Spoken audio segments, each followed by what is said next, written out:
All of them. All their lives. It's a sham. It's rigged. You can't fight City Hall. But when they step into that jury box, I know you just barely see it in their eyes. Maybe. Maybe what? Maybe I can do something right.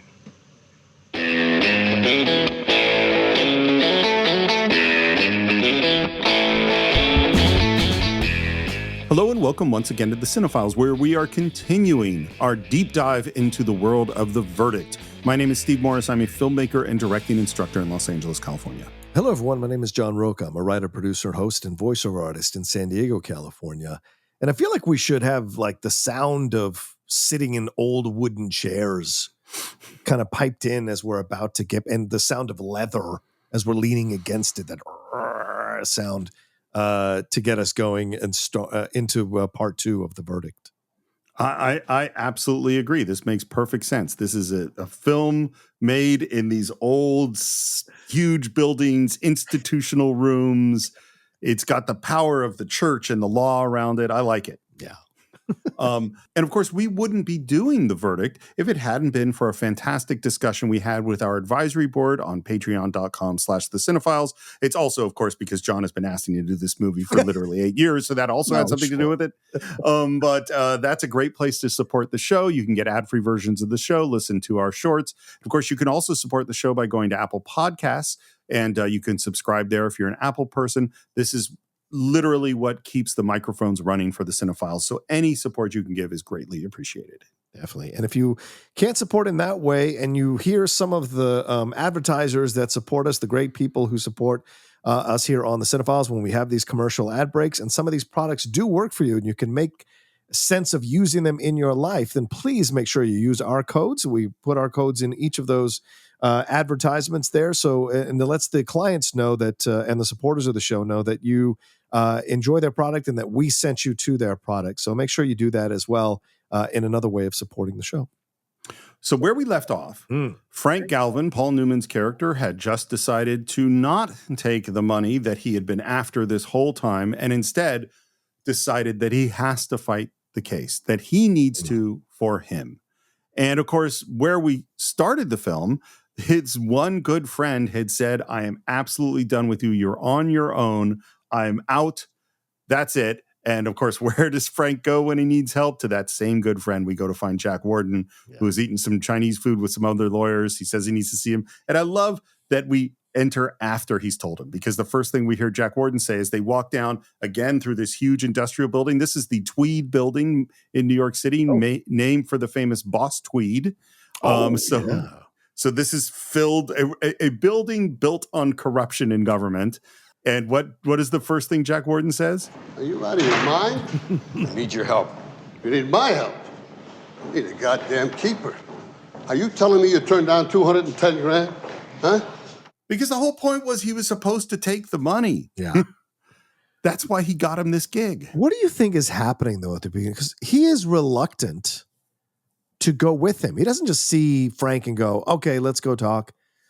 He is reluctant to leave the poker game or whatever game they're playing there with the cards. And then, he's like, oh, I'm fine. Was he done with Frank? And is Frank coming in to tell him how he messed up something?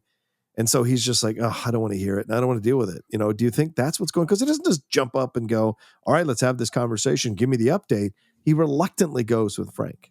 And then Frank tells him everything, he did. And that's where you see the explosion of Mickey calling him crazy for what he's doing. I think it's exactly what you said. Oh, yeah. He's done with Frank. He said, I am done with you. Right. Like, you have an alcoholic buddy who you've tried over and over and over again to help, and you realize that help isn't doing any good, and you cut that person off, and 24 hours after you cut that person off, they're back there asking for more help again. Of course, I'm reluctant to get up and walk out of the room with you. That's a great point, because he's probably come there how many times to tell him, hey, I messed this up. Can you help me?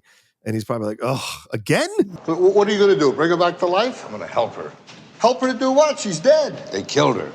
Trying to buy it. By the way, the elevators once again are not working. Yeah. Just as a thing that goes on over and over again. I love it. And I love Jack Warden's response, because he says, that's the fucking point, dummy. No, we let them buy the case. That's why I took it. Which makes perfect sense, you know. But that's the difference, right? Mickey is the Jack Warden character. Mickey is a lawyer lifer. For him, it is very cut and dry. Mickey is not a guy who's going to get emotionally attached to the clients. Mickey has a job to do. That's why he's sitting there, shooting the shit with the guys, playing cards, and the pizza's coming in, and they're drinking beers. Like this is a job. Frank is the emotional one. Frank is the caring one. Frank is the one with the bigger heart, which is why he's doing the things that he's doing. This is why he becomes an alcoholic. I think if Mickey had gotten screwed over in the situation, he'd have been like, it sucks. I'm mad. I'm going to rage at the world for a couple of months. And then he'd have moved on and found someone else, or a few months and moved on and found someone else. Frank is not. Frank is a much more caring person. He comes to the law from a different place, and so this is why Mickey, I think, is trying to school him here in this moment and tell him what's going on. But it's two different philosophies. And it may be why Mickey loves him and cares for him the way he does, because he knows that Frank actually cares and Mickey stopped caring years ago. Yeah. I think Mickey cares up to a professional point. Well, a professional point is a perfect way to put it. Yeah. Yeah. He's going to do a good job for his client. Yes. And I'll tell you the analogy that just popped into my mind from a movie that I think you like too. And we've talked about. I tried rewatching this recently and it didn't quite hold up as much as I wanted it to. Okay. It's a strange analogy, but that is the Kevin Costner film Tin Cup. Oh, yeah. Yeah. The golf film. Yeah. Yeah. And in Tin Cup, there's a scene where he should lay up, which means that he should not try for the big shot. Right. He should, that every smart player goes, hey, I could probably make that great shot, but the risk is too high. So I'm going to make the easier shot and then I'll take it in another stroke. Yeah. And Tin Cup, well, Kevin Costner's character just won't do that. Yeah. Is Jack Warden, this is the time to lay up. Right. Right. It's like, you got this offer. It's going to help the client. It's going to help the client's family. It's going to be profitable for you. If you go for the hole in one, you have the potential of getting nothing. Right. Just getting your head handed to you. And that's not what that is not the responsible thing to do. High risk, high reward. Exactly. See something else. I can win it. I can win this case. And I love the response. You won. You won. When they give you the money, that means you won. It's like, you don't want to go to court. Yeah. And then he asks if he knows who the attorney on the other side is. It's Ed Concannon. And Frank's response is, He's a good man. He's a good man? He's the prince of fucking darkness. He'll have people testifying they saw a water skiing in Marblehead last summer. Now, look, Frank, don't fuck with this case, huh? I love it.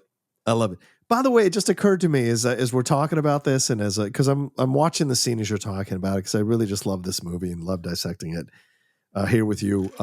He is Paulie to Frank's Rocky. He is absolutely the Paulie. What are you doing? You don't want to fight the Russian. He'll knock your head out. What are you doing? It's that kind of thing. Paulie is always the rational one. You don't remember. Hold on. Paulie is not always rational. I'm not going to say it. Well, I think in a way he's kind of rational. Paulie's Paulie. Yeah, trying to keep Rocky out of danger, right? In his messed up way, right? But you don't remember the Paulies, man. You always remember the Rockies. And that's the difference here in this film, right? And especially in film, right? No one makes great films out of people who just toe the line. It's always the ones who kind of push past, right? Like Kurosawa's Ikiru, right? That 3-hour opus of his.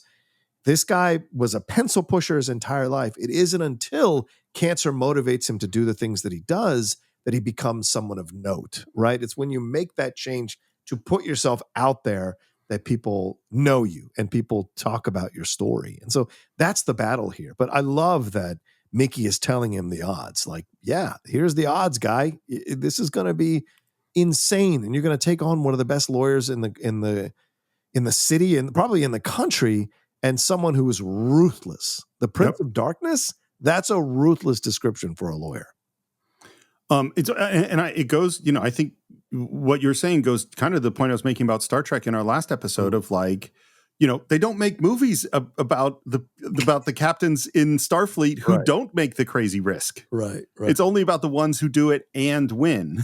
Yeah. That we make movies about. Most of the time, you actually don't want Frank Galvin to be your lawyer. You want Mickey to be your lawyer. Yeah, honestly, you want Ed Concannon to be your lawyer if you can afford him, because he's going to kick some ass. I guess so. But are you going to be okay with the moral? No. Yeah. Exactly. 100% I am not. Yeah. But this is the thing. Here's another thing about it, is that I don't think the Archdiocese knows what Ed Concannon did. The clients, they don't know. Why do you believe in institutions so much? I don't understand. Like, of course they knew. That's why they hired him. That's why they have him. The church is corrupt to its core. I'm sorry. I'm not saying the church is not corrupt. Right, what I'm saying is there is no reason for Ed Concannon to let the church know that he hired a woman to go sleep with Frank Galvin. Oh, if you think the church doesn't know he did that, you're insane. The church explores everybody they work with. And I think they have all the tactics. They know all the things that, because if you think this is the first time Concannon has ever done this in service of the church, I think, well, how can I say this? I don't want to make it personal. I'm sorry. I don't mean to come across like I'm attacking you, Steve. I'm saying I'm attacking the idea that it would be that the church would not know what Concannon did. I think the church absolutely knows all the tactics Concannon has done, all the dirty, underhanded, morally ambiguous, and morally incorrect tactics he has done to win the case, because the church wants to win. And the church has been ruthless since its inception in these kinds of situations. And so I think they're very aware of everything that Concannon is doing. And if you think they don't have spies, I'm sure they do. Back to them. So I think they're very well aware. I mean, they have plausible deniability for certain members of the chain, but I think the bigwigs of the church are very well aware of what Concannon can do. So as the resident atheist of the Cine-Files, I will make very clear that in no way am I defending the Catholic Church or saying that the Catholic Church has not, in the last couple thousand years, been up to all sorts of horrible things. Yeah. And covered up all sorts of horrible things recently and is still covering things up. I'm not saying that at all. Right. What I am saying is that we don't know what's really going on here, but there's an arm's lengthness that you want to have where, the church knows that Concannon is going to pull out all the stops. Yeah. But Concannon is certainly not going to inform anybody else. Oh, no. He doesn't want any paper trail of exactly what he did. No, 100%. I got to stand up for that girl. Look, Frank, I know what you're going through. You're trying to wipe out some old business. I understand that. I do. But not now. So he knows. Yeah. Frank is doing this for himself as well. So he's aware that these two things are being serviced at once. He gets to the bottom of the stairs and he turns to Mickey and says, I'm going to try this case, Mick. Will you help me? I'm going to need your help, Mick. Will you help me? That's a great shot, isn't it? Yeah. Paul Newman with the white behind him of the floor and the look up to Mickey. It's such a powerful shot, man. And I just go, he literally just dumped this guy. He kicked this guy out of his life just a few scenes ago. And now here he is again, and he's saying, will you help me? And you watch Jack Warden's reaction. Yeah. And you're like, he's in. He doesn't even say yes. He just kind of shoots his eyebrows up, which I think is great. And that's a Jack Warden thing. If you watch him in a million films, you'll see him do that move all the time. It's a great little tick of his, but it's so good in this moment. And you know why he's back on board? Because he probably hasn't seen this version of Frank in years. Well, and I think he's a good guy. Well, I mean, sure. he Yeah. cares too. He wants to do and again, this goes to screenwriting. Is like we've used this term many times on the Cine-Files of enter late, leave early, which means you don't see the very beginning of the scene and you don't see the very end of the scene. We don't need to see people say hello, nice to see you, good to see you, or goodbye. All right, I'll see you later. We don't need that. Right. And so this scene starts with, "Are you out of your mind?" and ends with, "Will you help me?" with not giving the answer. Yeah. That is a perfect example of enter late, leave early. Yeah. So we got our lawyers for the plaintiff, and now we are going to see our lawyers for the defense. And boy, we go into some fancy offices, and there is James Mason. Yeah, James Mason. I mean, if you don't know James Mason, get to know James Mason. What an incredible English actor who he was the top box office attraction in the UK in 1944 and 1945. His British films, The Seventh Veil and The Wicked Lady, were a big part of that. He also starred in Odd Man Out, which is the first film to ever win the BAFTA British Film Award, Best British Film Award. So kind of like Wings for Britain. It was the first one to ever win that award. But he starred in so many films. You all know A Star is Born, which of course was recently remade. He's the one, he did it with Judy Garland, but it was recently remade with Bradley Cooper and Lady Gaga.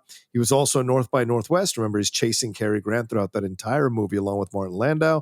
And a film I recently watched for the first time, Lolita, which I had never seen before. And it was randomly on one of the streaming channels. And I watched it.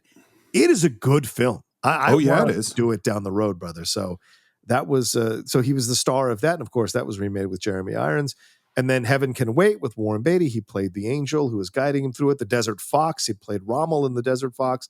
Julius Caesar, Bigger Than Life. 20,000 Leagues Under the Sea, which I don't know if you saw as a kid. I remember that film. Oh, sure. When I was a kid. Journey to the Center of the Earth, another one.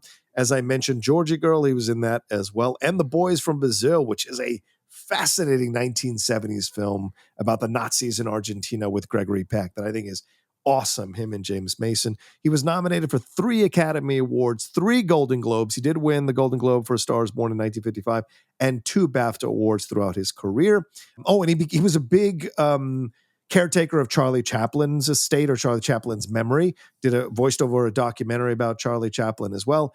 And when he died, his kids made sure that he was buried near Charlie Chaplin, like just a few steps away from Charlie Chaplin. So a lot of stuff with James Mason, really an interesting character, not just as an actor, but as a human being, if you want to explore his life, because it was a hell of a life that he lived up until 1984 when he passed. I always put him sort of in the Claude Rains category, like he's just this amazing character actor with this tremendous range and this just charisma that comes off the screen that's really fascinating. Lumet says that the 3 greatest movie actors of all time are Spencer Tracy, Henry Fonda, and James Mason. Wow. And that he got to work with 2 of them because he'd worked with Fonda. Yeah. And by the way, I think I put Jack Warden very much into the Spencer Tracy realm as an actor. Yeah, I guess. Yeah, you could see him being in like Mad World, being the cop, like Spencer Tracy played. Yeah, the detective, rather. Yeah, absolutely. That just stripped down, totally honest. Yeah, not putting anything on it. And here's how he ended up in the movie. So Lumet had worked with him before, read the script, didn't really see James Mason in this part. He knew that he was kind of the right generation, and then he couldn't figure out who he wanted. And then he just asked the question of, well, instead of thinking, who do I want to play this part, who would I really like to work with again? Yeah. And he went, I'd really like to work with James Mason again. So he sent him the script. And he said, listen, I don't know if you want to do this. It's not the lead. It's sort of one of the second leads. And Mason read it and says, I love the part. Who cares if it's the second lead? And we'll see if it's the second lead by the time I'm done with it. Yeah. And apparently he showed up at rehearsal and his performance was entirely there. Wow. Just walked in the door ready to go. Of course. I mean, because he was a lead actor who, as you said, became a really good character actor, but he understood. Like he understood. He's like, I've been a lead. I know what it's like to be a lead, but now I'm finding a second life in playing these kind of smaller parts and these that are dynamic and interesting. And you know who was the first choice? No, I don't. Burt Lancaster. Bruh. It would have been great. It would have been great. Burt Lancaster and Paul Newman going at it. Sweet Mary, Mother of God. That would have been incredible. But I like this because Mason with the British thing and it conveys that kind of old school stuff. And I don't know necessarily that Lancaster would have gotten to that point the way Mason naturally does in this film, because he is a villain. He's not a villain you hate, but he certainly is a villain in the movie, you know? I think he is tremendously likable. Yes, for a villain, he is tremendously for somebody who's doing terrible things. Yeah. Well, and the thing too, again, I'm not saying the unethical things, right? But when you see how this law office works, which we're about to see, you go like, well, shit, these are the fucking pros. Talk about the pros from Dover. I mean, these guys know what they're doing and they have a plan. It's not ethical necessarily. No. But I'll tell you what's really, and we'll get into it as we go. But what's really interesting is there's an ensemble of young actors who are the young lawyers in his office. Mm-hmm. They're having a ball. Oh, I'm sure. I don't just mean the actors are having a ball. I mean the lawyers working for Concannon are like, this guy's the best. Yeah. I'm learning from the best. I'm part of a team that is the best. Yeah. We are kicking ass and taking names. Right. Ethical considerations aside. While they're backstabbing each other behind the scenes, probably. Well, that's definitely happening. It's lawyers. Sorry. So it starts with him saying a quote from, Poor Richard's Almanac, and I think it goes back even farther, which is this poem of, for lack of a nail, the shoe was lost, and for lack of a shoe, the horse was lost, which leads to the army being lost, which is a great place to start because it's saying we can't leave anything to chance. Yeah. We're going to win by having every single duck in a row. Including, he asked if anyone's going on vacations, and someone's like, St. Bart's, is that right? Well, send Mrs. Friedman a dozen roses tomorrow morning. And my boy does not look upset about it at all. Nope. Well, that's what I mean of like these lawyers are going like, yeah, because we're on the fucking A team, you know? Like this is whatever, you know, you name your favorite sports roster of all time. That's who these guys feel like they're on. 1927 Yankees. Yeah, exactly. So we got Murderer's Row here. Yeah. The plaintiff's attorney is one Francis P. Galvin. I trust you're all familiar with his record. We made him a rather generous offer, which he refused 5 days before trial. What does that mean? I want to find out. A couple things about that line. The first thing is that is why he has sent Laura to spy on him. 100%. The other thing about that line is that Concannon, who is a big-time, serious lawyer who knows how to play this game better than anybody, believes that Frank Galvin has a strategy here, which he really doesn't. Look, the whole scene is so brilliant because this is Drago training. You're walking it and you're thinking, these are the odds that Frank is up against. Oh my God. Look at all these young lawyers. Look at how Concannon, who we've already been told is the Prince of Darkness, is lording over his kingdom. He casually stops one of his people from going on vacation and says, send her some roses, you know, whatever. It's like not a big, it's sweet, but it's also matter of fact, right? But he's also saying we are not going to underestimate this guy. The fact that he uses his Christian name, Francis P. Galvin, I think is a great window into how he respects his opposition. And maybe Frank had a name in the business before everything fell apart. And maybe Concannon knows what actually happened through whispers in the hallway. Very possible. Right? And the connections that he knows. So he knows this is a formidable attorney. So he's giving him the respect by saying, we are going to turn over every stone. We're going to leave no stone unturned in this entire case. So now we grasp the real scope of the opposition that Frank is up against throughout this entire scene. It is to make us feel like this is going to be almost impossible to surmount. Well, and whereas Frank throughout this whole process is going to make missteps, Concannon doesn't put a single toe out of place until Lindsay Krause shows up, which is so perfect. Right? But up until then, he does everything right. Yes, and again, this is I love your Drago analogy. I think it's spot on, except for one thing, which I think is it's not a criticism of your analogy, but it's more of what Lumet does so well is that the world of Ivan Drago's training is 100% serious and no fun at all. You know, it is those scientists who are shooting him up with steroids and on the thing, they don't care about Drago. It is a really sad place. Environment. Yeah. You know, whereas this environment is they're all really happy to be here. Yeah. And they're gonna and it's crazy too, because he's telling them they're gonna have to work ridiculously hard. I mean, these people are not going home to sleep. Right. They're not gonna see their families because that's how hard they're gonna work on this. And they're happy about it. Acquaint yourselves again with the depositions.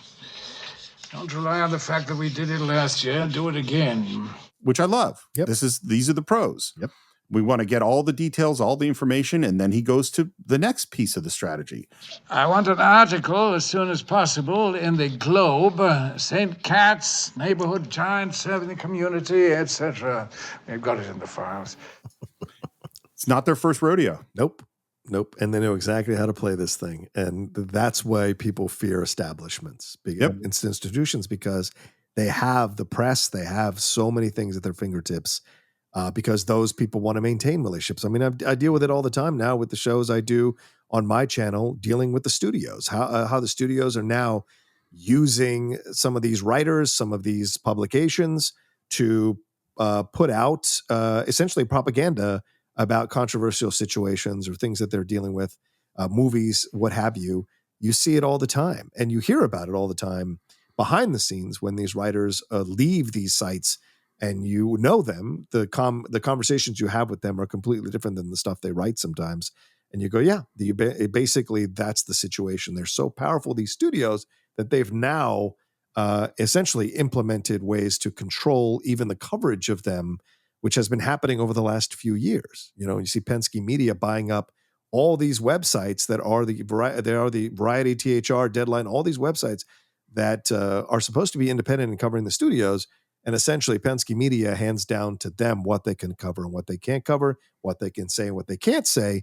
And it doesn't mean that they can't criticize the studios. They can only criticize the studios to a certain level, before Penske says that's enough because you're actually threatening the studio's ability to make money. So you see that all the time, brother. And so it's no surprise to watch it happen here.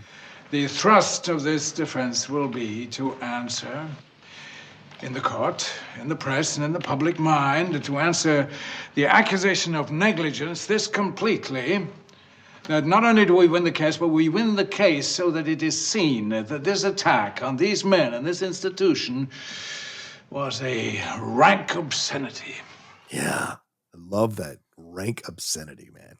Well, and this is in our world today, people. I mean, we have, whether, look at politics and you see people trying to use the press, conservative media or liberal media to frame situations in a very specific way and create a narrative, Yeah. And the fact that he mentions WGBH by name, that's the public television channel of Boston.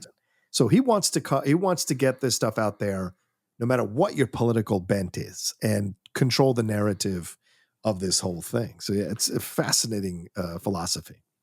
Well, and in addition to the location, in addition to the beautiful suits that everybody is wearing, we even have the servant come out with the silver tea set or coffee set to serve them. It's like, we're being real clear. We saw what Frank Galvin's office is like. Yeah. This is the fucking elite, and that every one of those lawyers, they were out of Harvard, probably maybe a couple people from Yale, but that's it, 100%. And I love too, they all have their agendas, they all have their documentation, like everything has been handled properly. Yeah. And we go from there, from this team of the Prince of Darkness's lawyers, the elite, to Mickey and Frank alone in a law library. Yeah. By the way, it's a fantastic location with the law shelves and the balcony up above and the spiral staircase. Super cool. This is what Lumet's one of my great directing gurus, and this is what he says about locations. He says, if you have to bring everything in to make a location work, keep looking because you haven't found the right location yet. That's great. I think that's 100% right. So they're going over the case. And we're going to hit this little piece of exposition many times. Well, we got her sister. Says that Deborah Ann ate a full meal an hour before she was admitted to the hospital. Yeah, we got the admittance form, says she ate 9 hours before she was admitted to the hospital. So this is the whole case, but we don't know that's the whole case yet. We got my Dr. Gruber. Says she was given the wrong anesthetic. Here's what's interesting. Gruber, the guy that started us on this whole thing, said she was given the wrong anesthetic. Dr. Thompson says she was given the wrong anesthetic. I don't think she was given the wrong anesthetic. I think the issue is when she ate, not the anesthetic. Right. So the whole thing that set us on this direction actually might not be correct. Well, Gruber's not bad. Not bad. He's Dr. Kildare. The jury lead him up. Yeah. I love that Jack Warden gets up, walks up the spiral staircase. We're all in one shot, by the way, and is standing up above him looking at books and then comes back down. It's just great staging for the scene. But their guy is Tower. He wrote the book, Methodology and Practice in Anesthesiology. Everybody in that operating room signed a deposition from the scrub nurse on up. But then we bring up there was another nurse, Maureen Rooney, who did not sign a deposition. And we want to find out why she's not speaking up. Right. And then we start quoting cases. And this moment is really nice. Frank just rattles off 3 important cases. Hey, you got a good memory, Frankie. I had a good teacher. I like that a lot. Yeah. He does a little of recognition to give you the idea that he was a mentor to him. And honestly, compared to the drunken, hungover Frank that Mickey found on the floor of the office, this guy actually seems like a lawyer that we can get behind,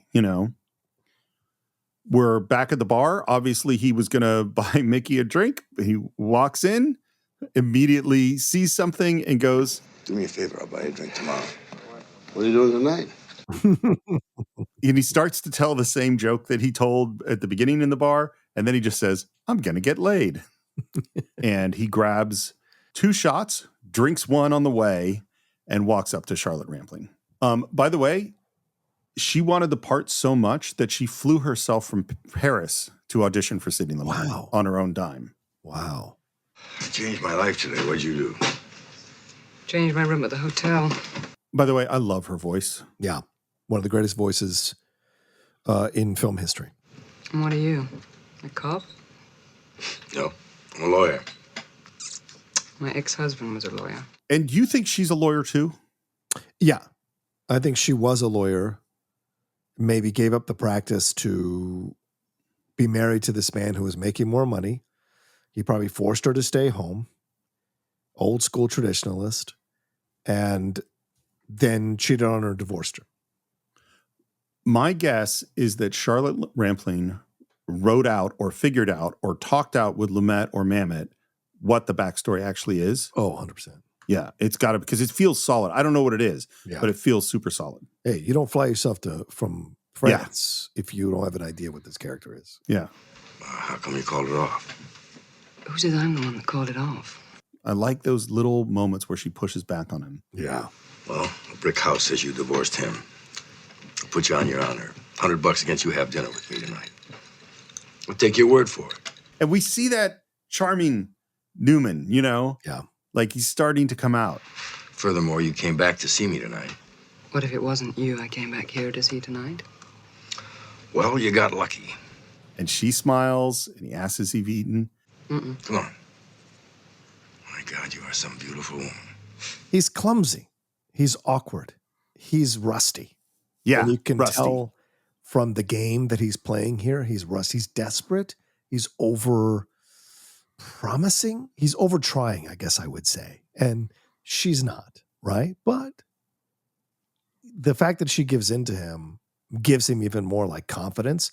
And he, because he's riding this high of believing in the case, he's not paying attention to whether she is giving in too easy, you know? I'm not going to say that Frank Galvin is bipolar. I'm not making that statement. I don't know. Okay. Or anything like that. But I am saying that he has massive emotional swings. And those he's riding that swing. He's riding this upswing to a whole level that's kind of a little beyond rational, I would say. Right. Because when they're sitting down having dinner, he's on fire, you know? Yeah. Like all that passion that he's, I think, buried for decades is just bubbling out about the law. I think he was genuinely, hugely passionate about the law as a young man. That's the thing. He's an idealist who's been broken by corruption within the system, even within his, in a micro way, within his law firm and what happened there with him and his wife and his father-in-law. And so this is what you're seeing now. The thing is, he can question institutions and take them on. But human beings, he believes in human beings too much. He really does. Yeah. And that's what causes the things that cause him. But then again, you know, those are good people, man. We don't have too many of them in the world, it seems like sometimes. So, yeah. That's why the court exists. The court doesn't exist to give him justice. The court exists to give him a chance at justice. That's a great line, Steve.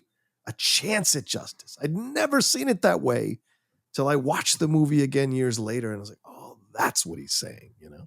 Well, because he's acknowledging that it doesn't always work. Yes. You know, you got a chance. Well, and you told the story about your father and his cancer, you know? Right. You had a chance for justice, but you didn't get justice. Yeah. That's why I didn't go crazy and set a place on fire or destroy General Pacific or anything. It's like, we gave it a shot, and in the end, the judge threw out the case. And what can I do? Are they going to get it? They might. See, the jury wants to believe. I mean, the jury wants to believe. Those two word sentences, and always interesting when an actor has to say the same thing twice. Yeah. You know, because you can see the beat work really, really clearly. This to me is, I still believe that people are essentially good. Yeah. That's what he's saying. Yep. The jury wants to believe. And all of them, all their lives, it's a sham, it's rigged. You can't fight City Hall. But when they step into that jury box, I know you just barely see it in their eyes. Maybe. She says, maybe what? And he's like lost in a reverie, you know? Yeah. He's in this space imagining it. And then he says, because he's been talking about the jury, right? Yeah. And he's been talking about what they're going to do and that they want to believe and that they are going to be the chance for justice. But then he doesn't say something about the jury. Yeah. He says, maybe I can do something right. And boy, she has a reaction to that statement. This is where she like starts to glimpse a little bit more to Frank than she anticipated. It doesn't mean that she's still not going to go through with it to get the information, but he's not what she anticipated. No. And so, yeah. And that's what Charlotte plays in her eyes in that close-up that Sidney puts her in. It isn't overt, but you can see it behind her eyes. Well, and regardless of what the specific detailed instructions Concannon might have given her, whatever he told her to do, she knows it's unethical. She's doing it because she has become a cold person and somewhat who's like, we're in a dog-eat-dog world. I need to get what I need to get. I need to do what I need to do. She's desperate. She's lost as much as Frank is. Oh, yeah. I think they're both right. They're both shattered by previous relationships and what happened. And so she takes this on, and in the abstract, okay, I'll do this. I hate that I'm doing this, but I'm doing this because, again, for me, the bigger picture is I'll get back into the game, right? But she doesn't anticipate on how much Frank's journey mirrors her own journey. And I think that's where the affection starts to begin, is that she sees that he's in the same place she is, but he's willing to fight. And again, it's similar to him. She asks the same question twice. Yeah. And is that what you're going to do? Is that what you're going to do? Because if she's really going to try to do the right thing, then it disproves her cynicism, you know? Right. Where she is clearly not doing the right thing. Right.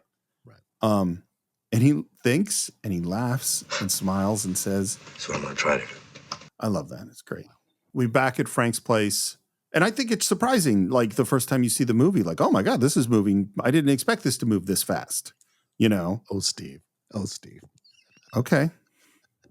Would you have expected it? But the first time you saw it? All right. Come on.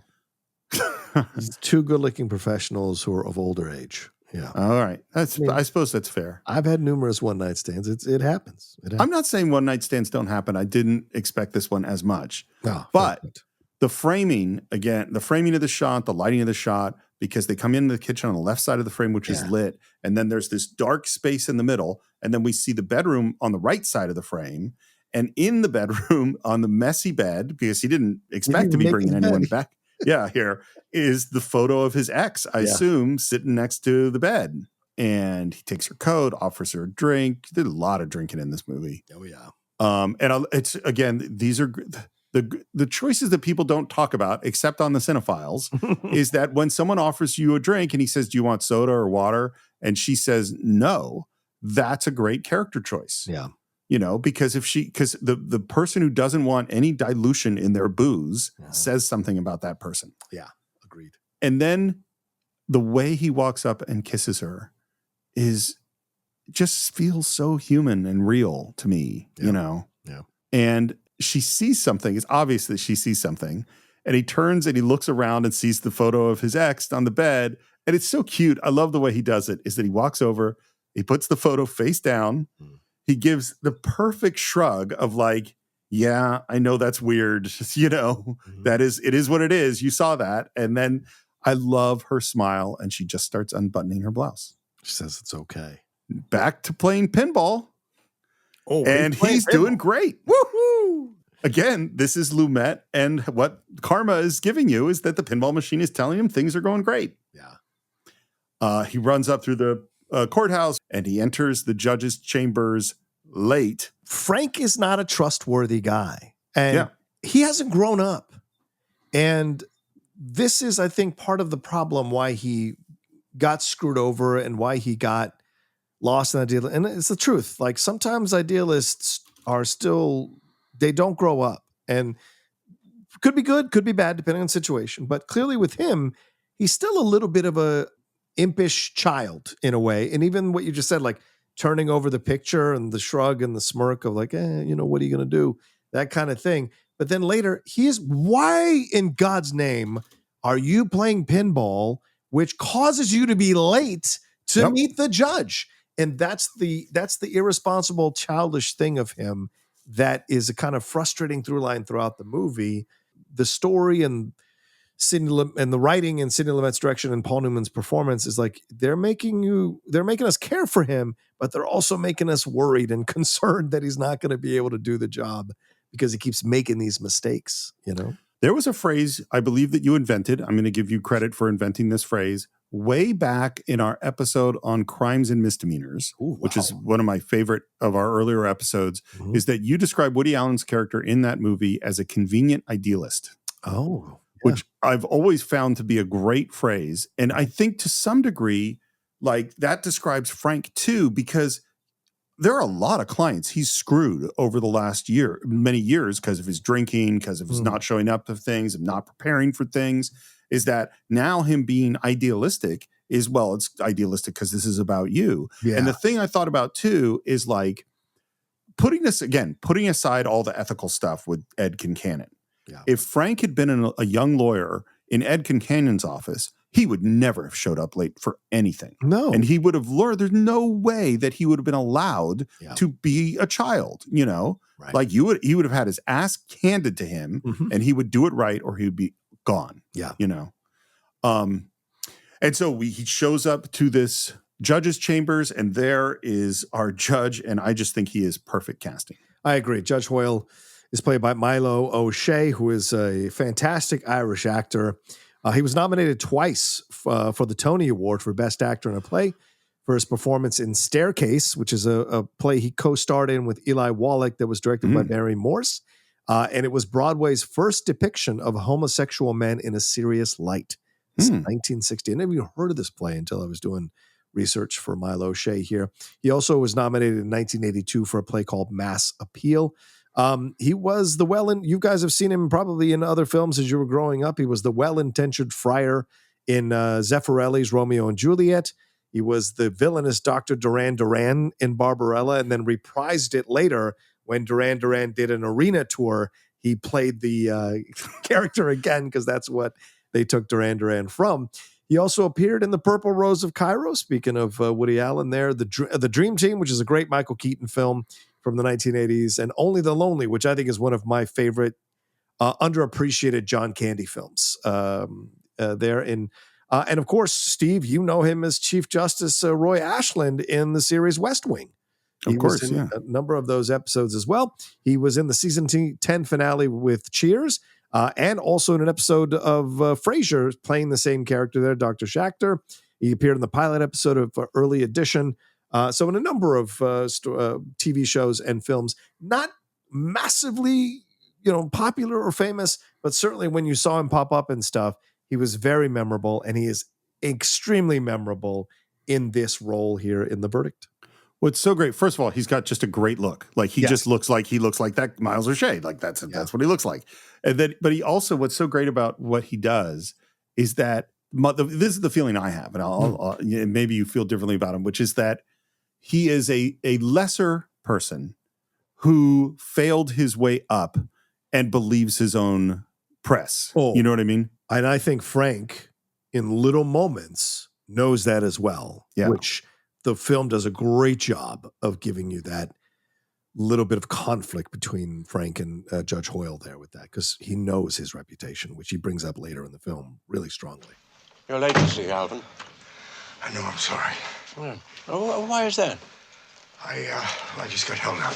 And we're like, yeah, you were playing fucking pinball. Is that what happened? Yeah.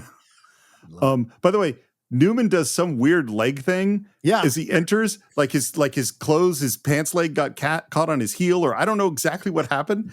Yeah. And it's so funny because that is exactly the the take that I would not have included if I was the editor. You know what I mean? Like, well, why would you want to have that? And I will always defer to Lumet and go like, well, I think he made a better movie. So I'm assuming he had reasons. And it could be that he kept it in because he liked the actual thing, or it could be that he really liked the take. Yeah. And there were other great things in the performance. And so he goes like, well, I'll stick with this rather than cutting away, which I don't want to do. Have you boys tried to resolve your little difficulties? Because that certainly would save the Commonwealth a lot of time and bother. Well, it's a very complicated case, Your Honor. Oh, yeah, I'm sure it is, Frank. But let me tell you something. If we find it so complex, how the hell do you think you're going to make a jury understand it? So right away, we know what side our judge is.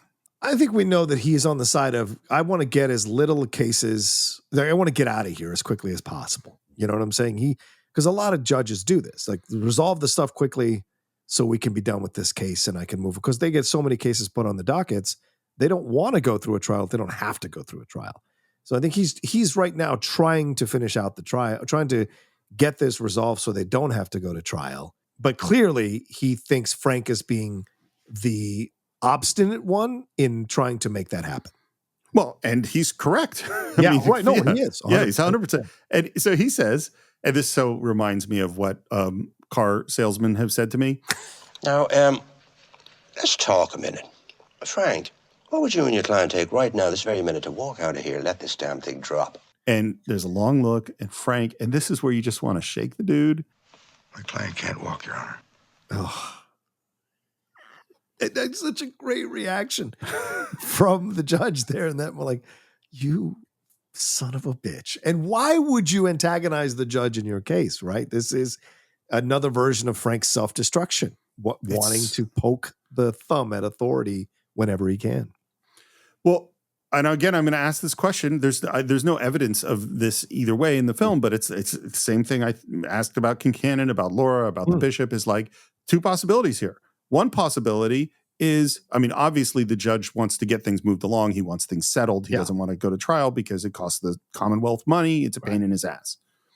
It is possible that from this moment and several other little digs that Frank gets at the judge, that the judge just fucking hates Frank Galvin, and that's why he turns on him in the course of the case.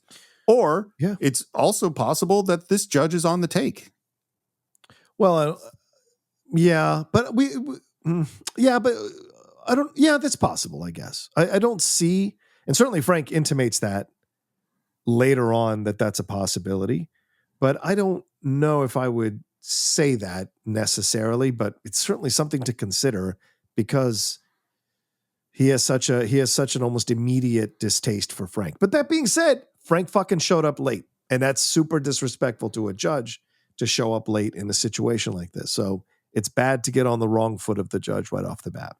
Yeah. He probably knows Frank from being in this. And as Frank makes allusion to later on, like he knows about him as well. You know? Well, and there's also, I mean, again, there's gray areas here too, because just because you haven't gotten paid off by Concannon doesn't mean you haven't gone to fancy dinners with Ed Concannon. Oh, 100%. You know, and been in the social group and wants your position in society. And so it kind of, you're predisposed to be a little bit on his side. I think you're 100% right that Frank's the interloper here in this situation between the bigwigs. Yeah, totally. Yeah.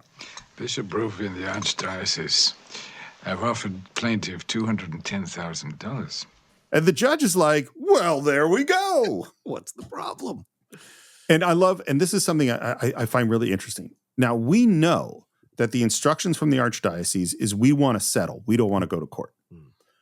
We know that's the truth. Yeah. And now we're talking to the judge, and the lawyers for those doctors say, my doctors didn't want a settlement at any price. They wanted this cleared up in court. They want their vindication. I quite agree with them. But for today, the offer stands before the publicity of a trial begins. Which is exactly not true.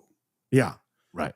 And one of the things I find interesting, and I've been finding this because we're in the midst of a political campaign, is that there is some level of deception and lying that is just par for the course. Yeah. It's just standard practice. The judge knows that that's not true. Frank knows that that's not true. Ed Concannon knows that that's not true. But we have to put forth this truth that we want our day in court to protect our clients. Right. And that's somehow okay.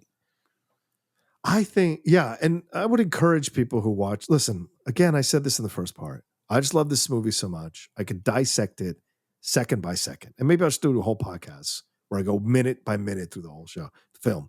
But like watch Paul Newman in close-up. Sidney Lumet puts him in close-up for a reason as James Mason is relaying all this information to the judge. And he's doing little things with his hands and he's like the kid trying to play pretend that he's paying attention to the lawyer. He knows he's supposed to respect Concannon and he's supposed to hear him and, give his words a lot of weight. But I think Frank is sizing him up. Frank is sizing him up to see what kind of battle he's going to do with this guy. And he's almost excited by the challenge. And he's just kind of staring at him and looking at him and assessing him and whatever. And so I think it's a thing to watch when you're watching this scene. Because there's a reason Sidney Lumet puts Paul Newman in close-up as Mason is talking. It's because he wants you to see what Frank is doing in reaction to Concannon's words. It's a great point. And Sidney Lumet is not a guy that goes to close-ups all the time. Exactly. You know, he likes things to play out in the wide. So you're totally right. When he chooses to cut in, that's something's happening. Mm-hmm. And Concannon says, hey, the offer ends today as soon as I walk out the door. And the judge is kind of pushing and trying to get them to take the deal. Yeah. And then it gets a little bit more personal. I don't think I'm talking out of school, but I just heard someone offer you $200,000. Now, that's a lot of money. And if I may say, you haven't got the best of records. And then the judge brings up the fact that he was disbarred. He wasn't disbarred. I wasn't disbarred. And you could see, and it's just like, you could see that Frank is getting pushed and that he's going to make another mistake because you can see him getting angry. Yeah. The fella's trying to come back. He'd take the settlement. Get a record for himself. I myself would take it and run like a thief. And there's a long look. And as bad as My Client Can't Walk was, Frank saying, I'm sure you would. Dude. The gift of a performance and the gift of a line, when you don't have the screen time to give you the backstory of a relationship, is so essential. You know, one of the big things people complain about me when I do my analysis is like, why do you always want so much backstory with these characters? It's not that I want the backstory. It's you've got to deliver it in a way. If you have a limited amount of time, you've got to deliver it in a way that immediately makes me go, okay, I can figure out the backstory here and I'm invested. And this moment when he says, oh, I would take it, he goes, I'm sure you would. That is letting you know that this guy, this judge, has possibly cut corners, taken money, done something corrupt. And and now we know that Frank knows. And so we're even more like against the judge in this situation. So now the judge has joined Concannon, the Prince of Darkness, and other people on the opposite side of Frank, right? But as the scene ends, it's Frank all alone. And once again, Lumet putting the camera above so Frank looks small, and Frank is essentially taking himself to task for being late and for possibly being rude to the judge. And then he's left alone and he goes, dumb. Exactly. And that's what I mean. Because he knows he screwed up. And I will say, just on the backstory thing, it's like sometimes it's not what it is we want to be actively and dynamically involved in the characters. And part of that is their history. But we don't, if you had been told, you know, if he's having a scene with Jack Warden and Jack Warden says, now you're going up in front of Judge, whatever his name is. And, you know, oh yeah, I remember when he was caught up in that thing. Do you think he's really corrupt? It's like, oh, well, he was acquitted on this thing, but then he's always been buddies. And we heard the whole backstory. Yeah. It would have sucked compared to this. Yes. Now we have mystery. Yeah. Yeah. Is that what it is? It's about the relationships. It's all again, it's subtext. It's all the things that aren't said, but only it's so much a shitty screenwriter can write a monologue about some backstory. Yeah. Only a great screenwriter would say, I myself could take it and run like a thief. Yeah. I'm sure you would. And the reaction, because now we're in, you know, we're in jury selection. The face casting is perfect. I mean, come on. I mean, I've never sat on, I've been almost sitting on a jury, but I've certainly been called. And certainly I was once like, I was number 19 and they took 18 people with the alternates. And so I went away, but I was there for like 2 days in jury selection. But this is what it looks like. And the first person he's talking to is Mr. Abraham. Abrams. Mr. Abrams, have you ever been a patient in St. Catherine Labouré Hospital? Me? I'm Jewish. Mickey's there just like, oh, come on. Get this part right. Been a long time, huh? I'll get it back. Don't worry about me. Because in most movies, the crusading lawyer would get the passion to save the patient, to do what's right, and then he would go kick some ass.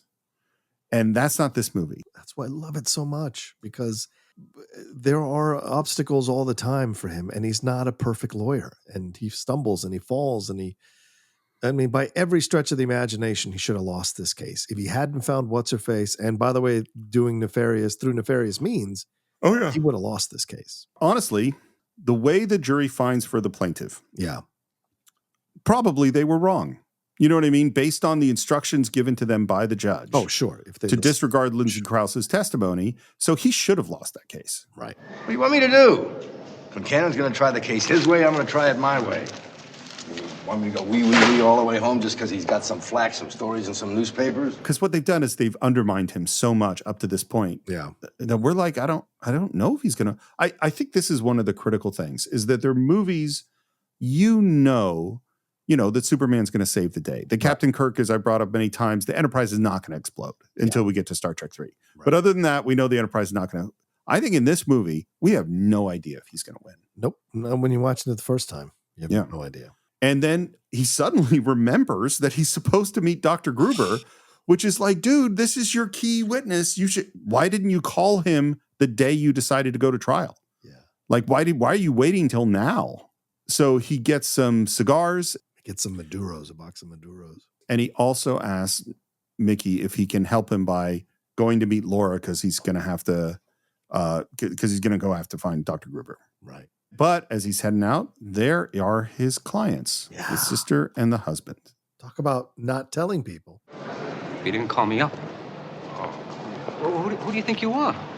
And I think there's a moment where Frank doesn't even recognize the clients at first. Wow. I think he looks at them and goes, wait, I think I know you. Because he only met them once. Yeah. And I love the physicality where it's not that he exactly punches Frank. No.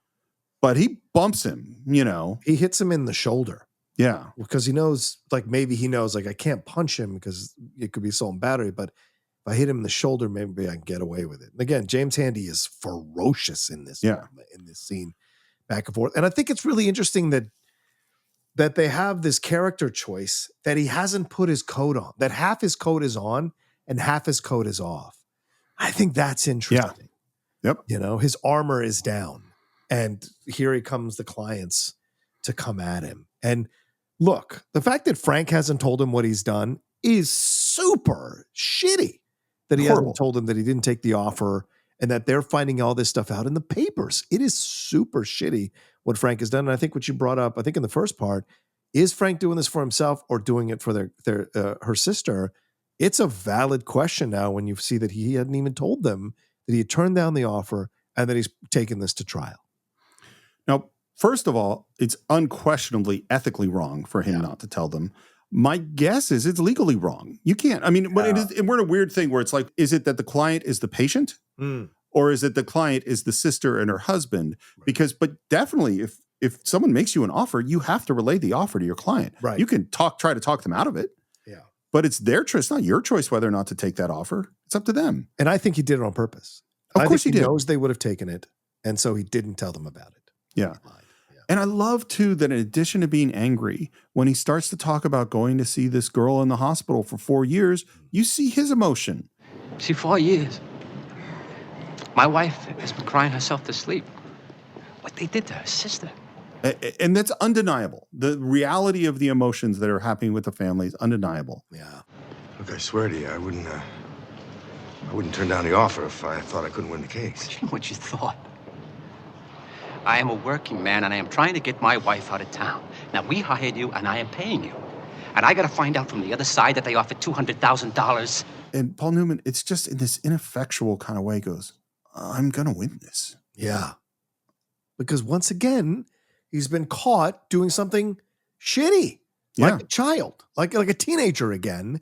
Because the thing, he's in a state of arrested development, of teenagerhood. And this moment, again, he's being called out by the clients.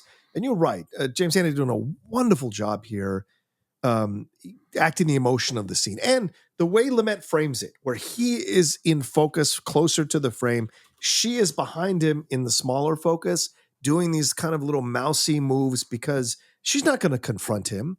She doesn't. It's got to be the husband, right? And that's why she's with him, because he can confront these things. He fights for her. He loves her. And the emotions are coming through. And Frank's mealy-mouthed answers, because he knows he's wrong, are frustrating, And then you could see, I love when you can see the actor's beat work, because you see James Handy's realization in this moment. You guys are all the same. The doctor's at the hospital, it's always what I'm going to do for you. And then you screw up, and it's, We did the best that we could. I'm dreadfully sorry. And people like us live with your mistakes the rest of our lives.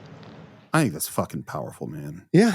And it's the truth, right? It's the truth. For those of us that are blue collar people, for those of us that didn't grow up with a lot of money, we unfortunately in our society have to depend on these institutions to supposedly look out for us. And the way society's been constructed, we have to follow these rules in order to be able to have a shot at justice. And what he's speaking for, which I think is so powerful here, is the blue collar people of the world, the blue collar people of our society, and the lower income people in our society, you know. And I love that we've been so caught up with Frank swaggering in and meeting this beautiful woman and doing all this stuff. Well, here's the reality, you know, coming back to smack Frank in the face and smack us in the face, who are maybe, you know, invested in Paul Newman playing this character, invested in the character because Paul Newman's playing him. Hey, here's the reality of what he's done. So this is what makes the film so great, is that it's imperfect in terms of the characters. Everyone is flawed. Everyone is flawed. And so you have to decide where you land in this situation overall, scene by scene. And so it's a great challenge for you as a viewer constantly throughout this movie, because even our heroes are getting taken down pegs and are making mistakes and being called out on them. You know, I think one of the interesting things for me is that he had this moment with the girl in the bed in the hospital room, and he unquestionably felt compassion for her. Sure.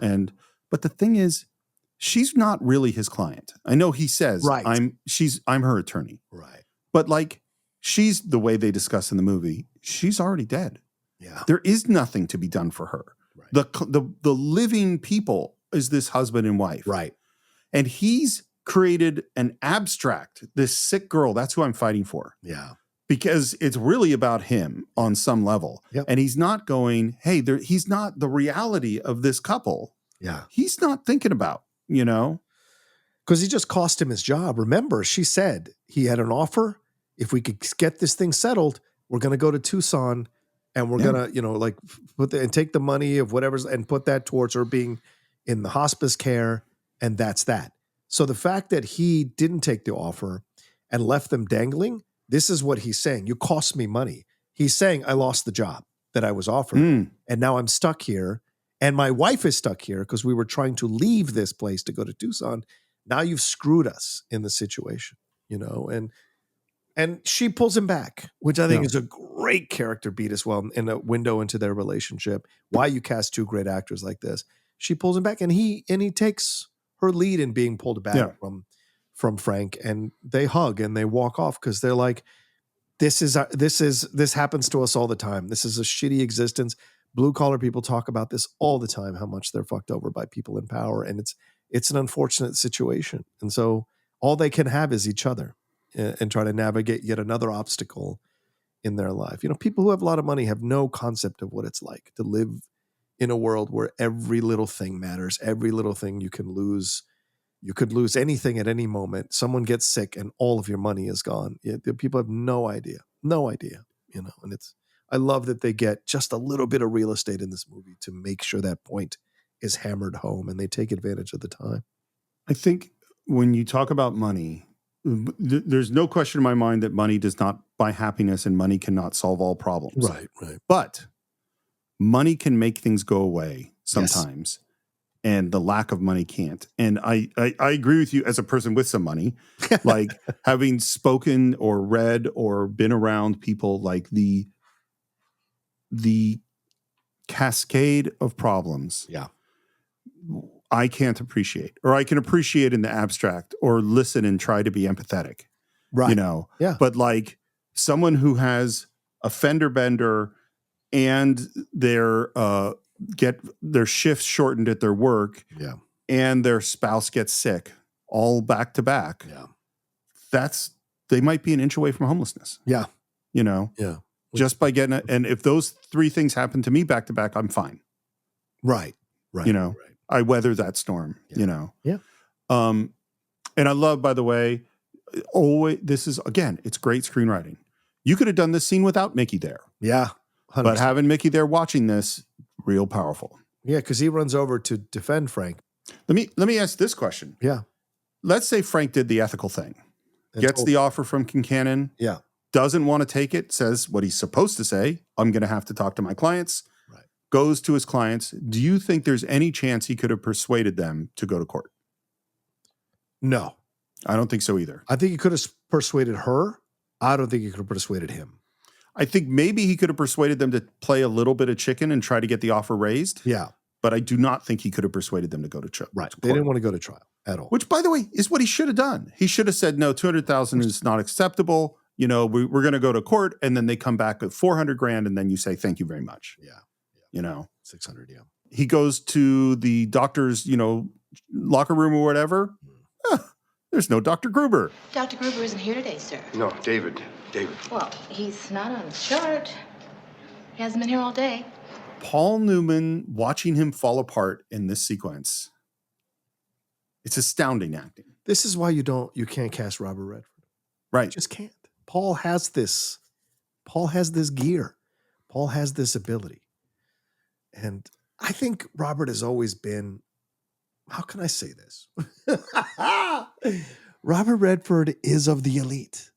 Not that he's like, rubbing elbows, that kind of thing, but he is a good-looking white blonde guy in America with piercing blue eyes.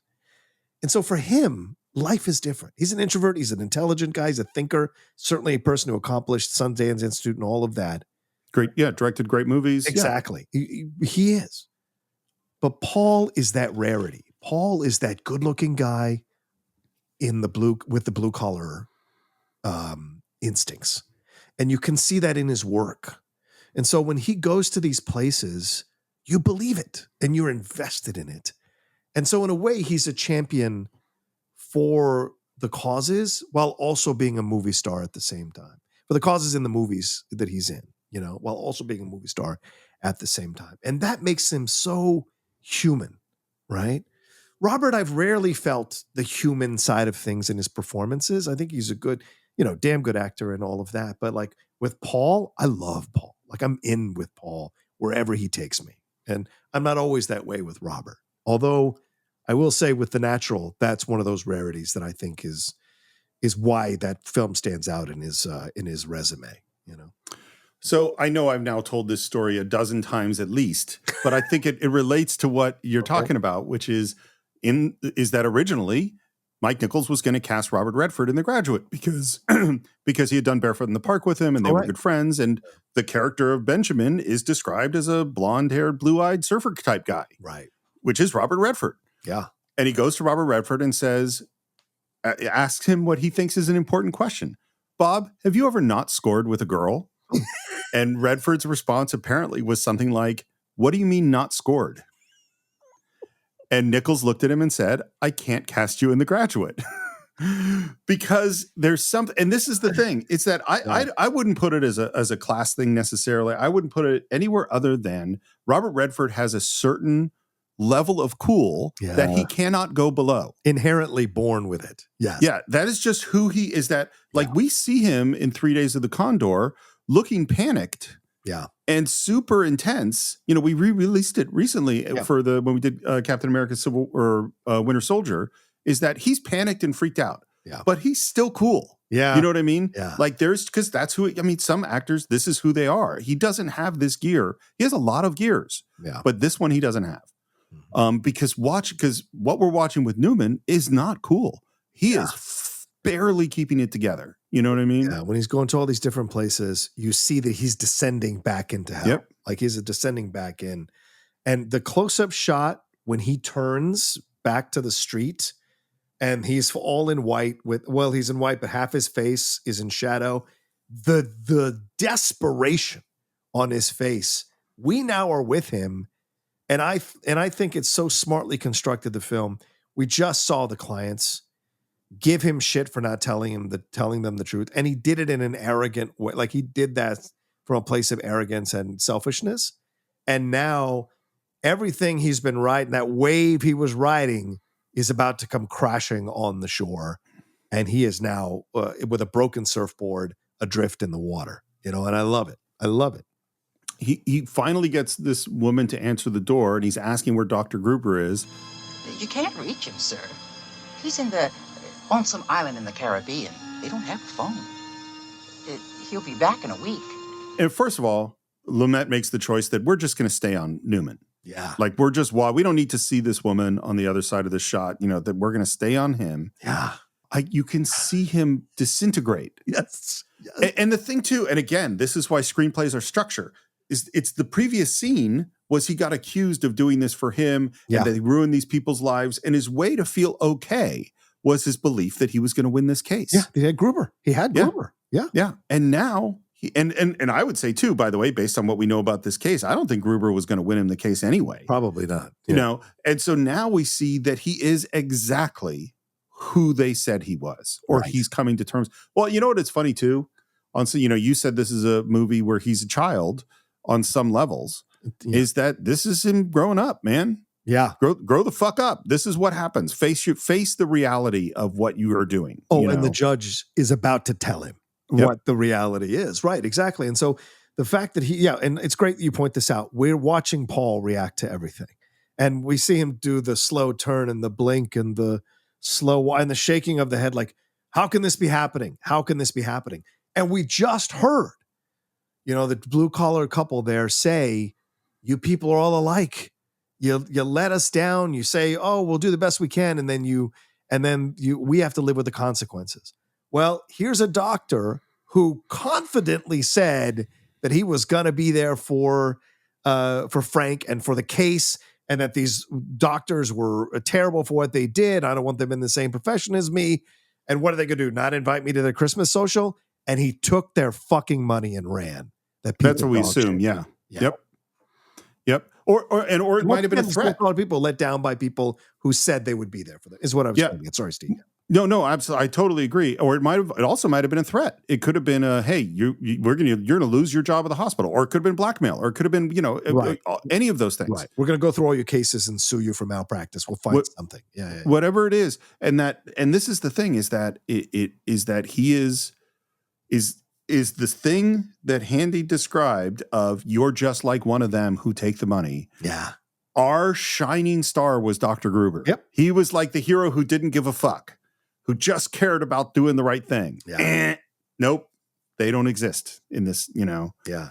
So as you said, we show up at the judge. He comes out in his robe. Frank looks completely shattered. Asks for an extension. You should have taken their offer. Especially if you're unprepared. It's a great dig, but fair. I don't think that's unfair at all. No, he's not prepared. I had a witness disappear on me. Well, that happens. I could subpoena him if I had a week. I don't have a week. This case should never have come to trial. But you know better. You're Mr. Independent. You want to be independent? Be independent now. I have no sympathy for you. And closes the door on him. I love this movie. This is such a great scene. It's small, but it's so perfect. First of all, walking in, and the light makes it look like he's walking into hell. The wallpaper is red behind him. The colors are there. And it's an old lady who lets him in. And I bet that's the judge's mom, who he still lives with, because it's Boston and the Irish Catholic thing.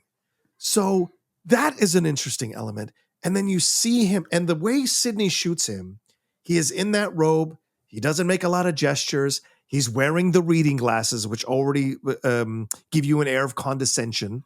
And then he says the things that he says, and then he slowly closes the door on Frank as Frank is falling apart. It is incredible, man. And it's so, and the judge is right. Well, that's what I was going to say. Yeah. What's so interesting about it is I don't think we like the judge. We do not like this guy. He is a jerk. Right. But we saw Frank make those little digs at him and went, you shouldn't have said that. You shouldn't have done that. And then everything the judge says is correct. And it's completely motivatable that the guy who made little digs at him, who's now, begging for your help, you kick him out. Yeah. And so it's like, even though we don't like the judge, we're with him in this moment, Yeah. That's a remarkable thing that's happening in the movie. And then simultaneous to this is we're back at the bar where Mickey is eating with Laura and telling the story of Frank's life. Oh, he tells him about joining this big law firm and that everything was looking good. And then he finds out that someone at the law firm is trying to bribe a juror or has bribed a juror. Frankie heard about that. He came to me in tears. I figured that anyone who knew what a spinnaker was had to be a saint. So I think that's a fascinating line because a spinnaker is like a boating term, a yachting term. Yeah. And so it reveals, again, goes back to your point about backstory. Nobody says that Frank comes from working class people. Right. No one says that. Right. But that line is saying that Frank believes something of people from a higher class must be better on some level. Yes. And now is discovering that they're not, which, by the way, spoiler alert for anyone who believes this, there is no people who have bigger educations and bigger bank accounts are not better people in any way. They're just people who have bigger bank accounts and better educations. Absolutely. By the way, Steve, this is such a fascinating. I think I've never discovered in a bar, never seen in a bar. I didn't know you could. I don't know what the relationship is they have with this bar owner, that they would just have like white bread and deli meats available for them to pull out to make a sandwich. It's fascinating. I don't know if it's a Boston thing. I don't know if anybody listening to us could tell us if there were bars in the past who did this, that had this, and you would just make your own sandwich there. There are definitely certain kinds of dive bars with certain kinds of regular clientele that have stuff like this. Really? Do you remember there was a bar, which I can't remember if you were ever there with us, but you were around at this time, called the White Horse, and it was on Western. Oh yeah, I do remember. They had popcorn. They would serve you popcorn. And hot dogs. And I forgot about the hot dogs. Yep. Oh yeah. And the nice older lady who ran the bar knew us. And at some point she'd go, hey, you guys want some hot dogs? Because if you were regulars there, you'd get hot dogs. Yeah. You'd get hot dogs, right? Yeah. I also think it's great that Laura is in white, because if you're watching the movie, you don't know yet that she's. You might have questions about where she sits and what she's doing there, how she's having this fast relationship with Frank. You might question things, but keeping her in white and having her hear the story of Frank from Mickey's point of view, I think is fantastic. And once again, now she sees how close his backstory matches her backstory. And this relationship is taking a whole new level as Frank gets more and more desperate, as we're about to see on the payphone. For Christ's sakes, Frank, you wake up. These people are sharks. How the hell do you think they wound up with all that goddamn money from doing good? I love that Mickey is has no illusions. He understands how the world works, you know? Yes. And so what we hear is that Frankie went back to the big bosses and tells them he's disappointed and that he's going to rat him out. Of course, they're way ahead of him. Before they can get there, he runs into his federal marshal, he's indicted for jury tampering, and they throw him in jail. Wow. And then we cut to, as you mentioned, we're in the phone booth and just Frank desperately trying to find anybody to take Gruber's place. And he's panicking. 100%. Cape Cod Casualty. Oh, Mr. Alito, please. Business hours are over, sir. This is the night service. Yes, well, I have to reach him. This is an emergency. Would you please give me his home number? I'm sorry, we're not allowed. What? Well, could you call him? Yes, and have him call me then. I can't guarantee that I'll call you back. Yes. Oh, no, I understand. Thank you. And again, this just goes to what we're saying, that Redford can't do this. Right. Right. Robert De Niro could do this. Probably, yeah. Yeah, no, Robert De Niro can do this. I mean, you wouldn't be the same as Paul Newman, but he has this gear. There are other actors that have this gear. Yeah. But but watching Newman fall apart like this. Yeah. And he knows that this is hopeless and he knows this isn't going anywhere. And he's just trying to hang on by his fingernails that makes something happen. Yeah. And then we go back to Laura and Mickey. And what we hear is Frank caved in. Yeah. He gave up. He agreed to lie for it. All the charges are dropped. He's not disbarred, but his wife divorces him. He starts hitting the booze. You like that story, Laura? What else you want to know about Frankie? So let me ask a Steve Morris question. Yes, sir. Does Mickey suspect anything about Laura? No, I don't feel that at this moment. What I feel is actually the opposite of, I think he's warning her away from Frank. Great point. That's what I was going to ask you next. Is he warning her away from Frank? Yeah, absolutely. Because just that line at the end, You know, when he said, anything else you want to know? And now we're back in Frank's office. This is such a Citizen Kane shot to me. Oh, yeah, 100%. Right. It's the low angle. Jack Warden comes in. Hello? Oh, yeah. Thanks for calling. Frank Galvin. I'm representing Deborah Kay. Well, I'd like to discuss your firm's offer of that 210.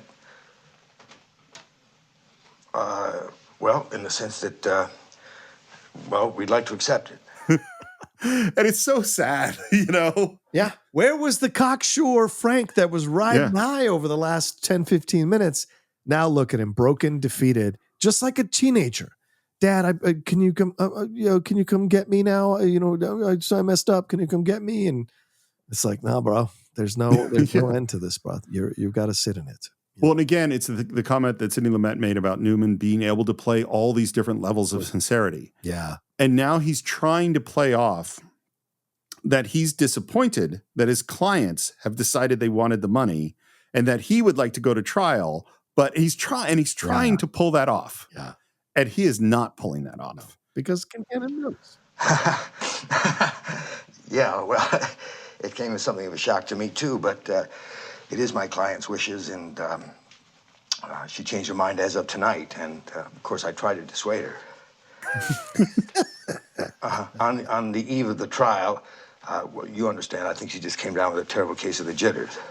Which is what happened to him. I mean, what a crappy lawyer to blame his client. You know what I'm saying? But again, what did Concannon do with the judge? He said, well, our doctors want to go to trial. Yeah. You know, like they're doing this all the time. Right. All of them are lying. And the fact that you could have had Mickey walk in after this conversation. Right. But it's the fact that he walked in and gets to hear it all. Yeah. Okay. No. I understand. No, that's fine. I was really sorry to bother you at home. And then it's like a full panic attack. Yeah. You didn't talk to Gruber? Concannon got to him. I can't even breathe in here. This is something that I never noticed about the movie. Like I remember every scene in the film and I can recite it from top to bottom, right? But because of how we've become more aware of panic attacks, I never knew these were panic attacks when I watched the movie. I just thought he was like, just freaking out, but I didn't know what freaking out really meant. And it's not till obviously the last few years that I've really understood what a panic attack is and experienced them myself. And so seeing him do it in the movie, it's so believable. The panic attacks he's having, those are legitimate. Like you've seen those or experienced those yourself. And so it's a fascinating aspect of the film. And I don't know if people were talking about panic attacks back in the 1980s, I mean, it's so funny where a phenomena exists, but we don't have a name for it. Yeah. Until a certain point. There's also, I think it's so great. He's pulling out papers because we need to find a Dr. Gruber replacement. Yeah. But then he pulls out that bottle and he pours himself a shot and Mickey watches him pouring a shot. And where do we meet Mickey? When he found him drunk, passed out on the floor. Yeah. And I think, again, watching this movie the first time, there's a very strong possibility that we're worried he's just going to crawl right up into the bottle and that's it for him. 100%. And so is Mickey. Yeah, absolutely. Mm-hmm. And we hear there's this Dr. Thompson who might be the nearest doctor to replace Dr. Gruber. And he gets on the phone. And again, we hear that sort of positive fakeness on the phone. Yeah, Frank Galvin, representing Deborah Kay. We had some correspondence some time ago. Well, I'm sorry I didn't get back to you, but the case got postponed. I had to reorganize my staff. I'm sorry to call you so late. There's so much bullshit in this. And, now he says, he doesn't go like, hey, I lost my key witness. He says, we have a change in strategy. And he is not doing a good job pulling this off. Yeah. Here's the note that I wrote down here. What Newman does throughout this section of the movie is astounding, particularly in contrast with The Sting and Butch Cassidy. This is what got him the nomination. Oh, yeah. These sequence of scenes are what got him the nomination. And then we have this hard cut, right, kind of in the middle of the scene to him lying down in bed. In the foreground, Laura's in the background, silhouetted, and she asks if he wants her to go. No, just, Why don't you try and get some rest? I have work to do. Can't work if you can't think. Try and sleep. I'll stay here with you. And she kisses him. Yeah. So let's talk about this. Okay. Before you know about the betrayal. Right. And after you know about the betrayal. Right. So without a betrayal. Yes. She's amazing. Yes, she is. The way that she is here for him and knowing how to be there for him is amazing. Yeah. And I think she genuinely helps him at this moment in his life. I think she genuinely helps him throughout the whole case while she's also betraying him at the same time. So, yeah. Is she trying to help him? I mean, like, is she emotionally on board and in touch and genuinely wants to help him at this moment, even though she's also betraying him? I think you can't make a decision one way or another. And that's what makes her such a compelling character, because there are too many, just like with Frank, there are too many competing impulses to decide one way or the other about the situation. Is she caring about him here? Yes. But is she doing it because she's still helping Concannon and hasn't fully committed? I don't know. Is it a nebulous part? Because like all these feelings are happening, but she's not sure how she feels and what's the predominant feeling? What's the predominant impulse? I think that's more accurate. She's in a situation that she never thought she'd be in. She's relying on the instincts that she probably did with her husband, her ex-husband, that she probably had to calm him down this way a couple of times as well. Being a lawyer is a super difficult job, regardless of what people think. And so I'm sure she's had to kind of turn that instinct on, that maternal instinct on for him. So I think it's coming from a place of genuine affection that's growing for Frank, but it's also a way to, like, she said, well, if you work, you can't think. If you can't, it also may be a way of like undercutting him as well by telling him to not work because he needs to kind of rest his mind. So the more he delays, the more he may hurt his own case. Do you know what I'm saying? So there's so many things going on in this moment that I couldn't possibly be able to tell you what her instincts are here. There are a million reasons why I would like to have been able to sit in on the 2 weeks of rehearsal with these actors and Sidney Lumet. Yeah. But this one in particular is near the top because I know Charlotte Rampling and Lumet had conversations about this and how to do it. And because that's what you do. Yeah. That's how a director and an actor, and you sit down, you go, okay, what's going on here? How are we going to do this? What's your take on this? Yeah. What's working and what's not? My guess is that he told her, you can't fake these feelings. Yeah. That this has to be what she feels. Yeah. You can't, which is interesting because we have Paul Newman playing all these levels of insincerity, where he's faking and has all these different levels of what he's thinking versus what is happening and who he's trying to persuade. Right. And you have the most deceptive character in the whole movie who seems to be playing completely straight, That's kind of fascinating. I'll mention something, and I wasn't sure where to put this, but this seems like a good place. I think Newman was in an acting class. So this is early days, so he's real young. And whoever the acting instructor he had at the time said to him, you're not thinking, you're thinking about thinking. And it sounds like that really messed him up. And then he had to go figure out oh, I didn't understand what acting is. Right.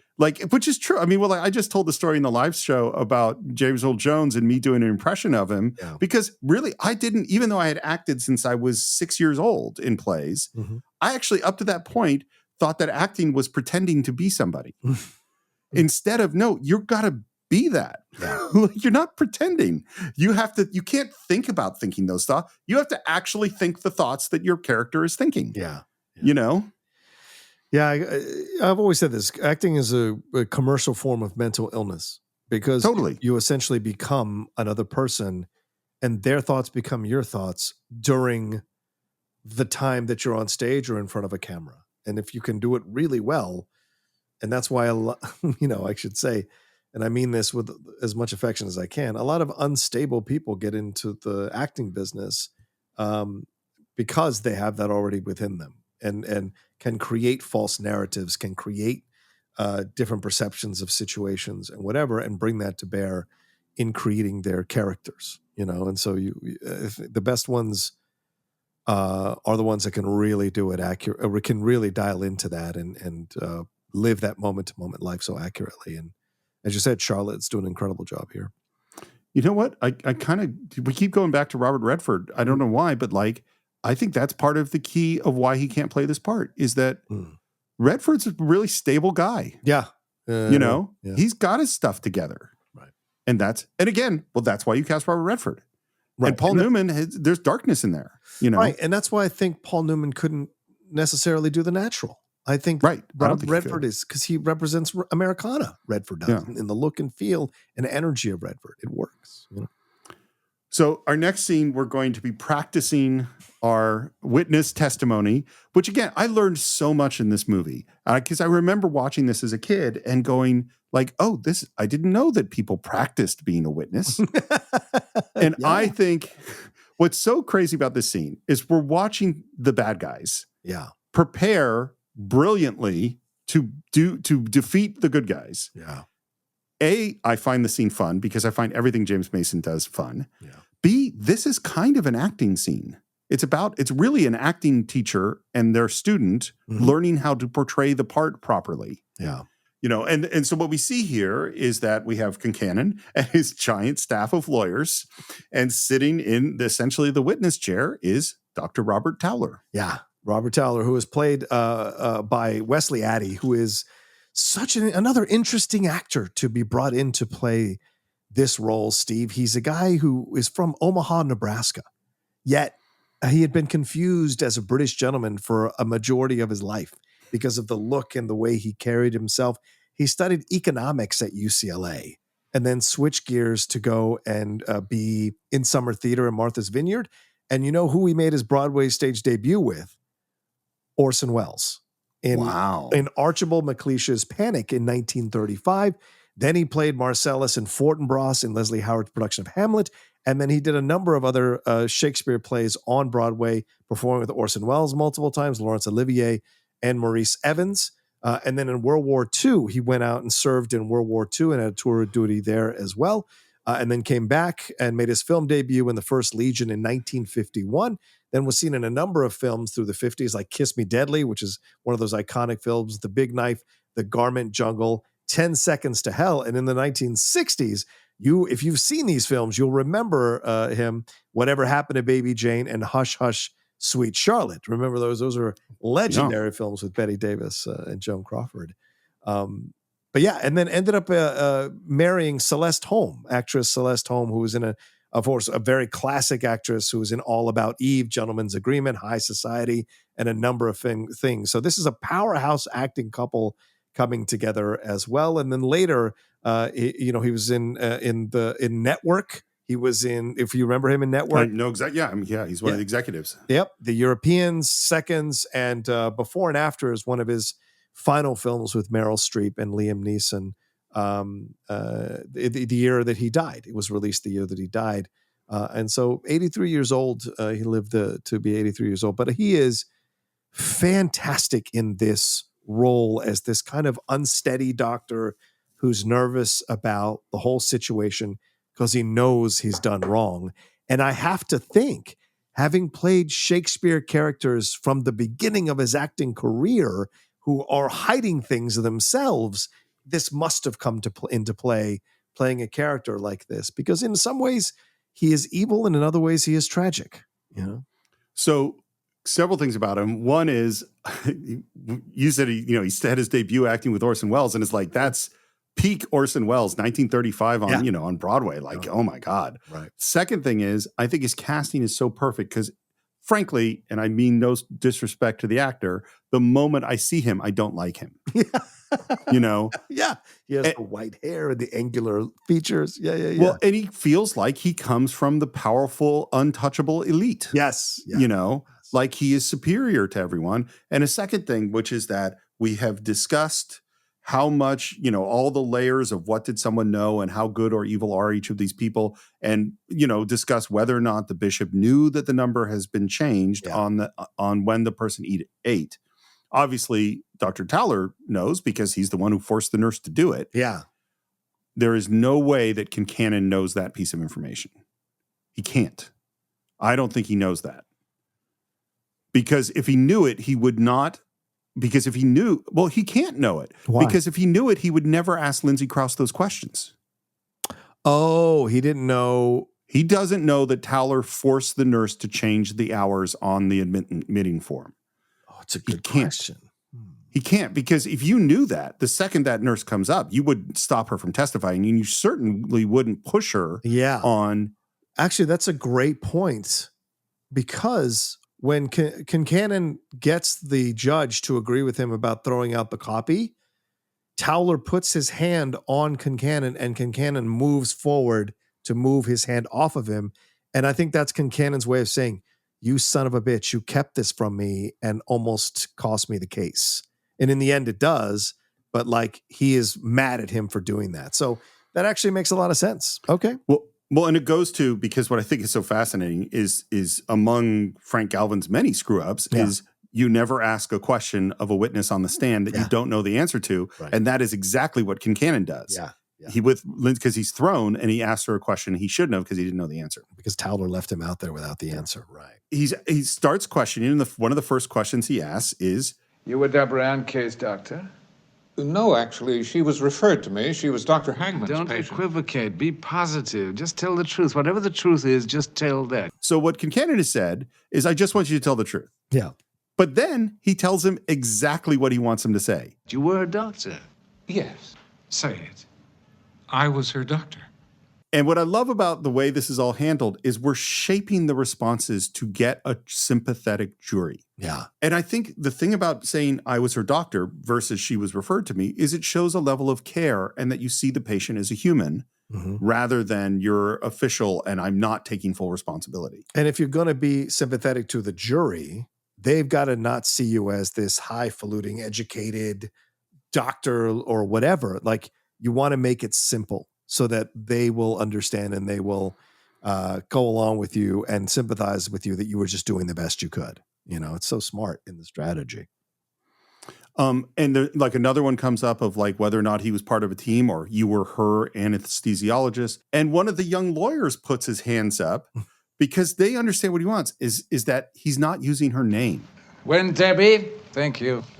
Thank you. When Debbie had been under... Remember that, Dr. Towler. And he runs through some of the other people in the operating room, including mentioning the nurse that's the one we haven't been able to reach yet. Yeah. And he says, we went into code blue. And again, he's going to shape his answers because he starts to give a very medical answer. She'd aspirated vomitus into her mask. She threw up in her mask. It's so funny because this is A, it's an acting class. Yeah. And B, it's a director working with an actor. You know, and there's definitely manipulation going on here. Yeah. And it's to get the performance that I need you to get the thing that we want. But he even does a thing. Now, we started by him saying, just say the truth in your own words, which isn't what he wants at all. No. But he wants the guy to think that that's what he wants because now he just gives him the line. He says, now cut the bullshit, please. Just say it. She threw up in her mask. She threw up in her mask. And you could see that Towler is not used to people telling him what to do or treating him like this. But I also think he is trying to please them. Yes. In a way, right? Which is an interesting level to throw into a character like this. Because the reason he's answering like this is because he's had to answer this way in his job because he can get sued if he doesn't answer this way in his job.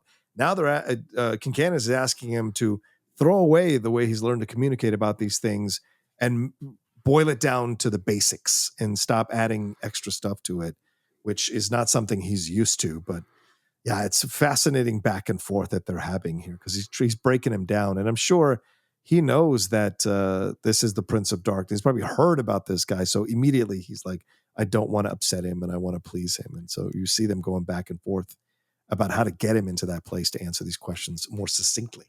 And now Concannon gives him the next lines. And what did your team do then? Well, you brought 30 years of medical experience to bear. Isn't that what you did? Yes. And he's giving him the whole thing. Yeah. And I know, John, you will not like this and might make you mad, but I have certainly done this as a director to get an actor to the place, which I haven't done the lines, but I will give them, I call this not a line reading. So line reading is where I would tell, I want you to say the line like this. That's pretty rude, not very useful, not generally helpful to actors, and kind of messed up in general.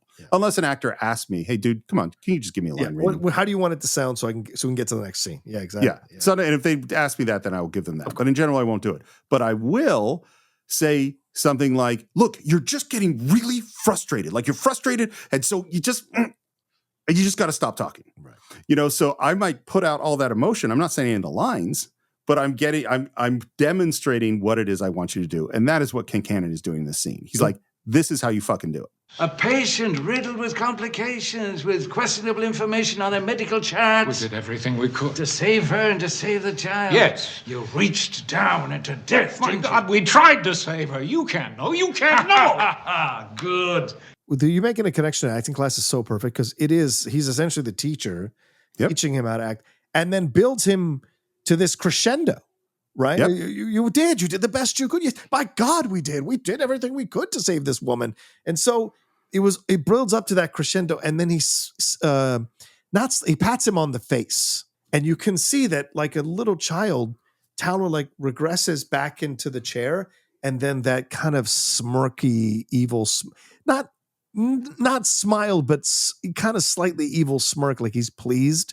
The Prince of Darkness, and now he's allowed to be a demon in his presence. And so it's a fascinating back and forth that leads to that smirk, man.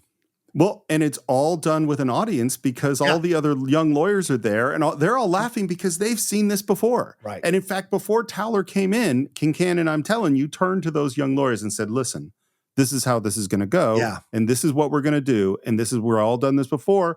And each one of these young lawyers, when they're working on a deposition 15 years from now, they are remembering the lesson they saw here of how you prepare a witness to give the testimony that you want. Yeah, 100% agree.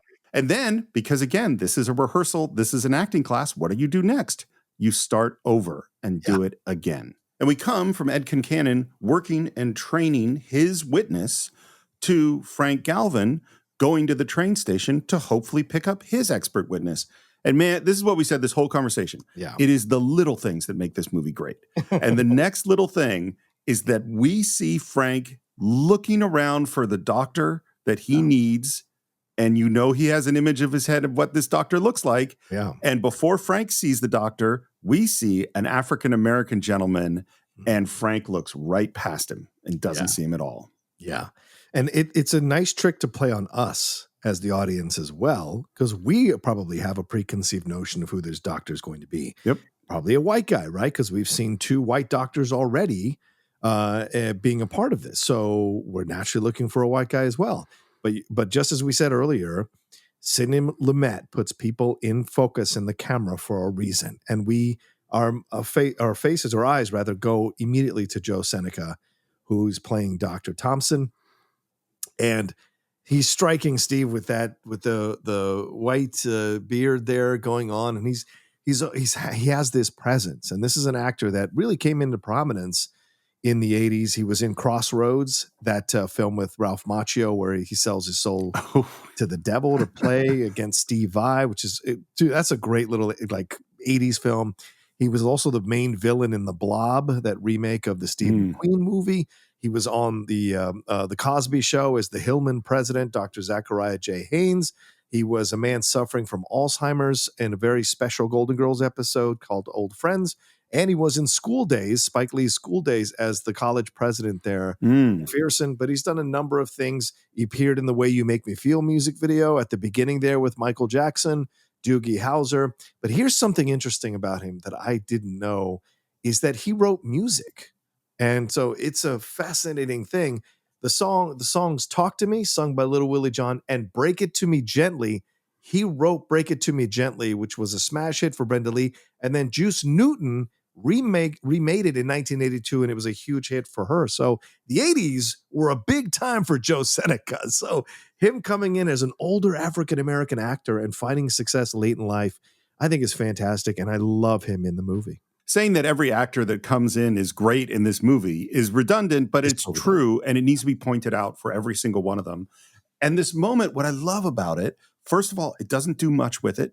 No. It's very small. Yeah. We see, it's not just that we see that Frank expected a white guy and therefore does not see this African-American gentleman, but we see that Dr. Thompson sees that and understands exactly what has happened. And it's all done visually. And it's so human because it's not, I don't think the movie is saying, oh, Frank Galvin is a racist. Right. It's not saying that. Yeah. It's saying we all have biases and expectations. Yeah. And here it's playing out right in front of us.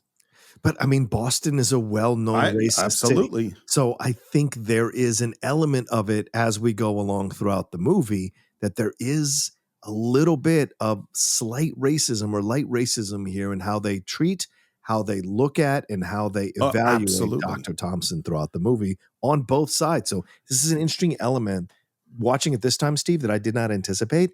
And I found myself a little uncomfortable by it for the first time ever watching this movie. And I thought it was a new experience for me to see it that way in 2024. You know? Well, and I think that's exactly where it's supposed to sit, which is a little uncomfortable. Yeah. Like it's not trying to make you condemn Frank. No. It's going like, oh, here's one more little piece of humanity. It's funny. I just played, because I was discussing racism with my son a couple of days ago, and I just played Everybody's a Little Bit Racist from Avenue Q, because I think that's an important lesson in life of like, no, we all walk around with these biases. Yeah. Sure. That we're not that aware of. And all of us have them. White people, black people, Asian people, Latino, men, women, gay, straight. We all have the biases. That's all of us. Superheroes, supervillains. Yeah, exactly. So Dr. Thompson, sorry, I was moving on and then heard what you were saying. Superman. Yeah. We've all got him. Anyway, go ahead. Yes. So I love watching Paul Newman get over the slight little bit of awkwardness because he knows that he's kind of gotten caught. Everything Joe Seneca does, I love the gentleness of his character. And it doesn't translate to me as weakness or lack of intelligence or anything else. It translates to me as kindness and wisdom. That's what I see. Yeah, he's a black man who has plied his trade for decades, as we find out later in the movie, around white people. And he has been dismissed by white people, overlooked by white people. So when he interacts with white people, it's very matter of fact. It's very slightly grandfatherly, but it's also very calm and caring, right? Yeah. And almost protective in a way, and I appreciate that. And then there's this moment where Dr. Thompson wants to go out and do some stuff, and he's going to check into a hotel room, and that is definitely not what Galvin wants. He wants to get him in a cab and get him to his apartment, not stay in a hotel, and do it right now. Why is this important? Well, because he lost Dr. Gruber, leaving him alone to his own devices, and he doesn't trust that Concannon won't get to Dr. Thompson because he doesn't know Dr. Thompson. Right. So he gets him in his cab, gives him the home. I mean, it happens real quick. And he even tells him, don't call anybody. That is how nervous he is that Concannon is going to get to him. The cab drives away. You can see that Frank is disappointed that he's African-American. Because he doesn't know how it's going to, but I mean, yes, maybe there's light racism on his side, but also you have to look at it realistically. Again, this is Boston. How many members of the jury are going to give credibility to this doctor because he's black? You know? Well, I mean, the reality is real, like that is the thing. I mean, it's like Frank not caring about the fact that Concannon is going to put stories in the newspaper and stories on the TV is him not being a good lawyer. Right. Because that's one more, Concannon is going to put together all the pieces necessary to win the case. Yeah. And this is one of the pieces, and how the jury will respond has nothing to do with whether or not Dr. Thompson will be a good witness. Yeah. It has to do with who's on the jury. Exactly. And how they respond to him. Yeah. He calls Mickey and asks about the nurse that we've been looking for, and he hasn't found her yet. And he says, well, give me the address. I'm going. We're going to need her. Because he already knows that he has not found a witness that looks like the witness he needed to find to win the case. Yeah. So he pulls up in a cab. We're in this neighborhood in Boston, and Sidney Lumet does not like this establishing shot. Oh, really? And here is why. Okay. Because remember what I said about blue in the movie? And he didn't want there to be any blue. When he scouted this location, it was a gray, overcast day. And so the water in the background was gray. And when they had to shoot it on the day, it was bright and sunny, and the water is blue. And this is, I mean, and he, and this is what directing is you go like, I wanted the only blue in the movie to be the life saving equipment in the hospital. That's what I wanted. Oh, and now, do I violate that rule by shooting this shot right now, or do I fuck up my schedule by trying to reschedule it for a gray day or find a different location? And he said, I'm the only person who's going to be bothered by this. And so we're going to shoot it now. Yeah. Wow. Well, there you go. And that's the thing. And you know this, Steve, as a director, like there are things that'll bother you that won't bother anybody else, but because you're deep into it. And it's the same thing. When I watch acting, sometimes I have to point things out to Lindley when we're watching shows. And she goes, I don't know what, I didn't even notice any of that. And I go, yeah. So the things we love, the things we're dialed into, we notice the little things, and sometimes we have to make space for looking past them, But here's the thing, and it's not always true. Yeah. But as I mentioned before, like Lumet came up with the color palette and said, I don't expect anybody to notice this. Yeah, right, exactly. But that color palette made the movie better. 100%. Lindley might not have noticed that acting thing that you noticed. Right. But it hurt her experience of the movie on some unconscious level, maybe. Yeah, you know what I mean? Or, right. Or elevated it without her knowing it as well. Yeah. And we're at the door, and finally we've reached this nurse. Yeah. He's introduces herself, and this actress does an absolutely fantastic job. Yeah, she's playing Nurse Maureen Rooney. This is Julie Bavasso. And for those of you who are big Saturday Night Fever fans, you know that Julie Bavasso is the mom of Tony Manero, John Travolta's character in both Saturday Night Fever and in the great sequel that is a guilty pleasure of mine, Staying Alive, directed by Sylvester Stallone, where she has that famous line, "Where did he learn to do this?" and claps after the end of the show. But this is an incredible woman who was a actress, a director, and a writer in theater. In terms of acting, you've seen her in the 80s, like with Daniel, Offbeat, Wise Guys. She was in Moonstruck in the 90s, Betsy's Wedding, My Blue Heaven, a film that we did. But she won the Obie Award for Best Actress in 1956. She established the experimental Tempo Playhouse at 4 Marks Place in Manhattan during the 1950s, where she introduced the works of the theater of the absurd, including works by the playwrights Jean Genet, Eugene Ionesco, and Michel Delgado to the professional theater in the United States. She also performed with the Living Theater. And in addition to her work as a director and an actor, her playwriting credits included the 4-hour play Gloria and Esperanza, which the Village Voice described as a miracle, and mythopoetic fireworks display. So she was a very sought-after acting coach for years herself. And she coached Cher and Olympia Dukakis on their Brooklyn accents in Moonstruck. Yeah. Nice. And sadly passed away at the young age of 61 of cancer there in 1991. But a Brooklyn actress, a New York actress. And I think she brings, again, when I say that they don't make films like this anymore, Steve, these actors, each one of these actors in these small roles has such a history of work that they bring such quick authenticity. And in this scene between Mickey and Nurse Rooney, she has that authenticity there in how she deals with him in the back and forth. And it's so authentic and fantastic, And she doesn't want to talk to him at all and tries to shut the door, and he stops that door from shutting. And what's so great, obviously Frank's our hero. Yeah. Hero, maybe not exactly the right word, but he's the guy we're with, who we want to succeed. Yeah. The protagonist, exactly. But I'm kind of with her, in this scene, because Frank is really pushing hard because he's so desperate. Yeah. And he's not right. He doesn't start out threatening her, but he gets in that direction real quick.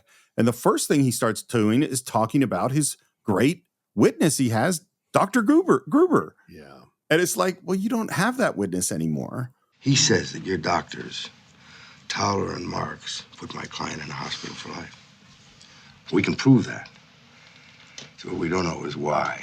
Because he believes there's some reason why this woman has not testified or did not sign the deposition in supporting those doctors. He knew Mickey could only go so far. He's got to go farther. Yeah. Yeah. Well, Mickey is not filled with guilt that he's fucked this thing up the way that Frank is, Yeah. I mean, something happened. You know what it was. They gave her the wrong anesthetic. Now, something happened. I mean, it was a distraction. What? The telephone? What? And he is intense as a lawyer interrogating a witness, but he's also intense as a desperate man who's reaching for a life preserver. Yeah, you're right. He's kind of a wrecking ball, Steve. He's coming into these people's lives, and they had like pushed this down and they had kind of put it away because you've got to make horrible decisions sometimes to exist in the world, and you've got to make compromises sometimes to exist in the world. And they had all made these compromises. And now he is exposing these compromises. He's pulling the coffin up out of the ground to make them look at what they did. I can subpoena you, you know. I can put you up there on a stand. And ask me what? Who turned my client into a goddamn vegetable? Well, I didn't do it, mister. Who are you protecting? Do you have any sense of not believing her? No, not at all. There's such a strength to what she's doing, and she's defiant in that way. She knows it was the doctors, but she's making it clear, like, I didn't do it. Who says I'm protecting anyone? Doctors?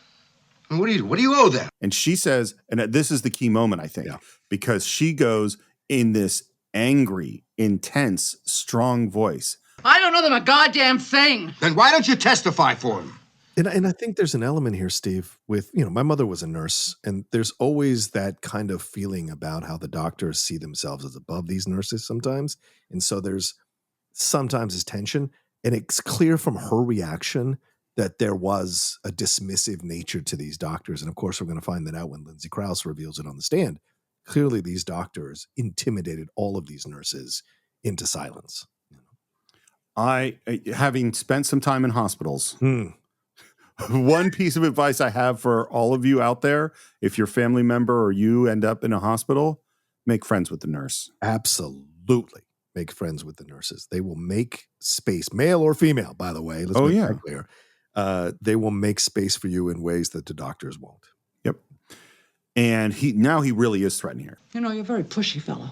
You think I'm pushy now? Wait till I get you up there on a stand. Well, maybe you just better do that then. And then this speech, man. Yeah.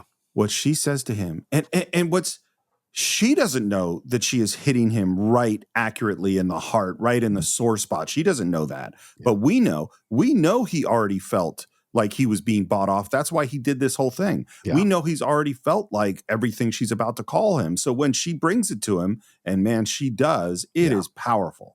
You guys are all the same. You don't care who you hurt. All you care about is $1. You're a bunch of whores. You've got no loyalty, no nothing. You're a bunch of whores. So strong. Yeah, and the close-up of Newman, shaken, shattered, guilty, believes her, afraid, lost. And I think that's what I love about the film is, again, he's an imperfect protagonist. So even when he's pushing past the lines, and we're cheering him on, by the way, quietly, we're cheering him on to push past these lines because we want to know too, right? There's a mystery here at the center of this entire movie. We want the answers as well, but we need these characters to call him out and call us out for wanting these answers this way, in this manner. And I think that's awesome. And him being left with what she said to him is really powerful. He's got to really take a look at how far he's willing to go. What are you prepared to do in this situation? Well, and this is, I think, Frank, before taking on this case, the guy who was slipping business cards into bereaving widows at funerals, this description is 100% accurate. Yeah. He doesn't care about those people. He only cares about the money. He's using them to keep himself going. And the thing is, the reason that he took this case, the reason that he turned down the $210,000 settlement is because he didn't want to be that.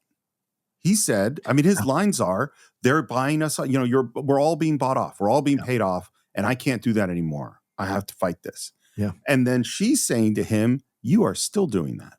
Yeah. Yeah. And I'll say something else too. So I don't think at this point that Frank is battling for the money. I think he was before with the being an ambulance chaser, that might have been true. But I do think that Frank chose to do this to save his soul, for himself. Sure. And so on some level, it's still not about the patient and the family. She's right. It's still about him on some level. Right. Right. I don't think it becomes about the patient and the family until he has the conversation with the other nurse. That's when I think he's like aware of what really, really happened here. Well, I think he definitely becomes aware, But I think it's like the things that you and I have been discussing and disagreeing on or speculating on this whole time is that it is ambiguous. We don't get to know exactly what Laura was thinking. Sure. We don't get to know exactly what the bishop knew. We don't get to know exactly what Concannon knows. And we don't get to know exactly what Frank is thinking. Right. Because this movie leaves humans to some degree mysterious, which to some degree all of us are. Yeah. And that's what, again, that's the gift of the film. Yeah. So I think at this moment, which is pretty damn close, we're not quite at Frank Galvin's lowest place, but it is time to surprisingly end part 2 of our exploration of the verdict. You know, when you texted me when you're watching it, you said this is going to be a 10-parter. I don't think it's going to be a 10-parter. No. But we obviously know right now it's going to be at least a 3-parter. And I myself couldn't be happier. I'm loving this conversation with you. I hope everyone listening is, enjoying it as much as we are. I know we're taking a long time, but this movie deserves it. Yeah. Frankly. Yeah. This, people talk about modern classics. That's what this film is. It's a modern classic, not in the Back to the Future kind of way, in the TCM Turner Classic Movies kind of way. And it needs to be recognized as such. And I hope we're bringing it to life with you all over these first 2 parts. And as we aim to wrap up in our 3rd part. And of course, we'd love to hear your thoughts. You can, even if those thoughts are going, hey guys, can you pick up the pace a little bit? We'd love to hear that thought too. But you can visit us on our Facebook page. Just do a search for the Cine-Files, Cine_Files on Twitter, the Cine-Files podcast on Instagram. It's as always, you can subscribe to the show at all the normal places: Apple Podcasts, Spotify, YouTube. Comments on YouTube are always fun. Reviews and comments on Spotify we love, and of course, the most important thing to help us go up in the rankings are reviews in Apple Podcasts. So if you haven't done all that already, please do so. And if you want to subscribe to the show through Apple Podcasts, you can get ad-free versions of the show. And you can also get our Cine-Files shorts, which we put out every week. You can also get those on patreon.com/thecine-files, or in addition, you can also join our advisory board and some other things there, like getting our schedule and things like that. That's on patreon.com/thecine-files. You can buy or stream every movie we've ever reviewed, including The Verdict, on cinephiles.net. And if you want to reach me, it's SR Morris on Twitter and SR Morris1 on Instagram. John, how would people reach you? You can always reach me at The Rocha Says on Twitter, Instagram, and TikTok, The Outlaw Nation on Twitch, my YouTube channel, youtube.com/John Rocha Says, if you want more conversations on film and more current film, obviously with news and all the stuff we got going on, and my other 2 podcasts, at Geek Buddies and The Hot Mic, that are out there for you all to enjoy.